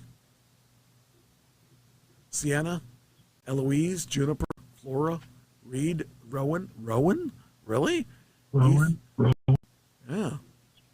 Then there's Francis, Francesco, Frankie, Franz, Francine, Francis, Oh, it's spelling different. And Francesca. And Daisy Buchanan. You know, something that I think is funny is watching people that get that have names that are that would be considered last names for their first name, because like a lot of that shows up. Like Taylor. Taylor used to be only a last name, and now I see it as first name. And there's lots of them like now that they use last names for first names. And then I started looking back, and it was like, oh, okay, so that's been a long going tradition forever that these names have been reused or changed from a last name to a first name. So I think that's kind of cool. Are you watching? Oh, by the way, I want to ask you: you watching WWE? Not yet, no. They had Brock Lesnar show up yesterday, and he was showing up to. Who was he threatening? He showed up to threaten Seth Rollins. Seth Rollins is back, and Seth Rollins has this. Did you see Seth Rollins lately? No. Okay, here's the gimmick of this. This is so weird. So the past couple months, whenever Paul Heyman and his group of thugs come out, there would be somebody at the end of the match that would pop in out of the audience and then head stomp somebody and then run into the audience and get away. So that's been going on for a long time. Well, recently, about 2 or 3 weeks ago, I'm going to say, at a pay-per-view, this guy showed up and jumped in and attacked the audience, not the audience, the Heyman's group, and they caught him and they took off his mask, and it wasn't Seth Rollins. And then they would take him out, the guards would take him out, and another guy would jump into the ring, and they'd beat him up, and they'd take his mask off, and he wasn't Seth Rollins. And then, they just kept doing that. And I was like, what are they doing? Where are they going with this? And then they ended up doing a thing where at Raw, a group of people showed up. There were a bunch of people dressed in black with black masks, and you didn't know which one Seth Rollins was. And they would shuffle themselves around. Then all of a sudden, this one guy pulls his mask off, and it's Seth Rollins. And he made a promo. And then they get cornered, and Seth Rollins puts his mask on, and they shuffle each other like a deck of cards. And you don't know which one's Seth Rollins, and then they all run out of the arena. Well, this past week, they all did that again. And Seth Rollins was doing a promo, and Heyman came out, and then Lesner came out, and I thought, oh, this is going to be interesting. So then when Lesner came out, then Femi came out, who's a new guy from NXT that just transferred over to the main brand. And Femi got in the ring and took out Lesner. That shocked me that anybody has ever taken out Lesnar like that. So I guess they're starting a feud with them, but it's interesting. They're making it interesting with Rollins' angle. So I don't know what they're going to do, but I found that really cool that they did that. So that was a nice, unique angle. And I watched a special on what's his name? Keith Lee, which was an NXT guy that I thought was going to have great potential. And he disappeared for a while, and I guess I don't even know where he's at now. But they did this video on him, and how everybody thought he was going to be the next big thing. And he came in strong, and just like all of a sudden he's disappeared. And nobody knows where he's at. I have not seen him in years. It's weird because I thought he was kind of cool, and he was a bigger guy, and I thought he would be kind of cool because, him being a bigger guy that could do the moves that he did. It was a shame to see him just disappear and nobody knows where he's at.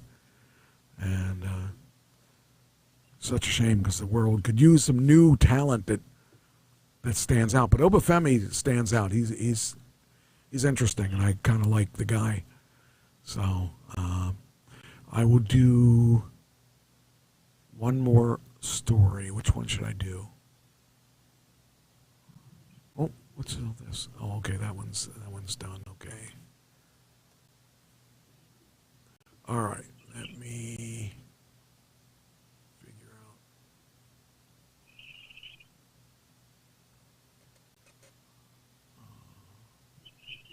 out. All right, the last one I'll do is this one. This will be.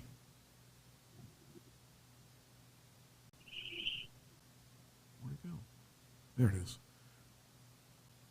The weirdest rock and roll movies. Me being a rock guy, I would always.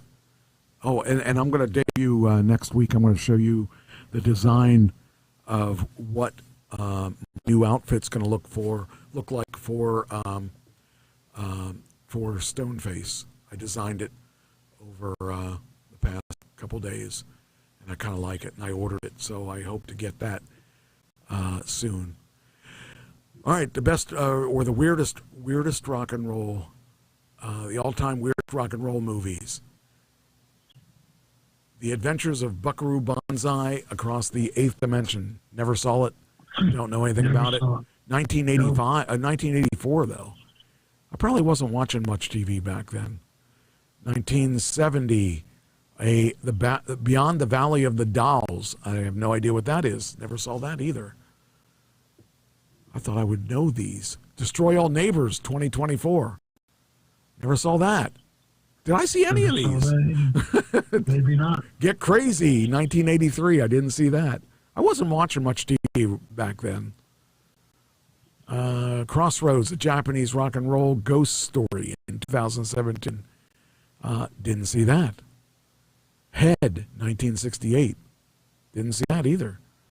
1960. Oh, no wonder it was 1968. It says when the Monkees TV show was canned, they were determined to prove themselves not only as talented musicians, which they were, but also talented on screen. So they did a bunch of drugs with Jack Nicholson, who then wrote this wildly, on dope? What the freak is that? Okay, the actual footage is the execution of Viet Cong prisoner, which prompted Mike Nesmith to storm out of the early screening and watch out for Frank Zappa leading a cow on apropos of nothing. I don't know what. Maybe this was a bad article to choose because I haven't seen any of them. Leningrad Cowboys Go America, 1989. Didn't see that either. Sapphire Girls, a.k.a. Hard Rock Candy, 2003. I didn't see that either, and I was seeing everything out. Is that a porno? No, it's not a porno. I don't know why I didn't see it. That's weird. Wild Zero, never saw that. Young Einstein, never saw that. Well, that's weird. I didn't see any of those. Well, that kind of sucked as a last story. All right. Anyway, I think we're done. I think we're done. I think we had a good show. It was, except for that last last article. I hate to go out on that. We could have ended on a better note. Yeah. I should have ended on the one of the Irish things or something. Yeah, the only other article I have is one I've been holding. How did we get to a 40-hour work week? I kind of want to talk about that at some point, but I've held that for about 3 months.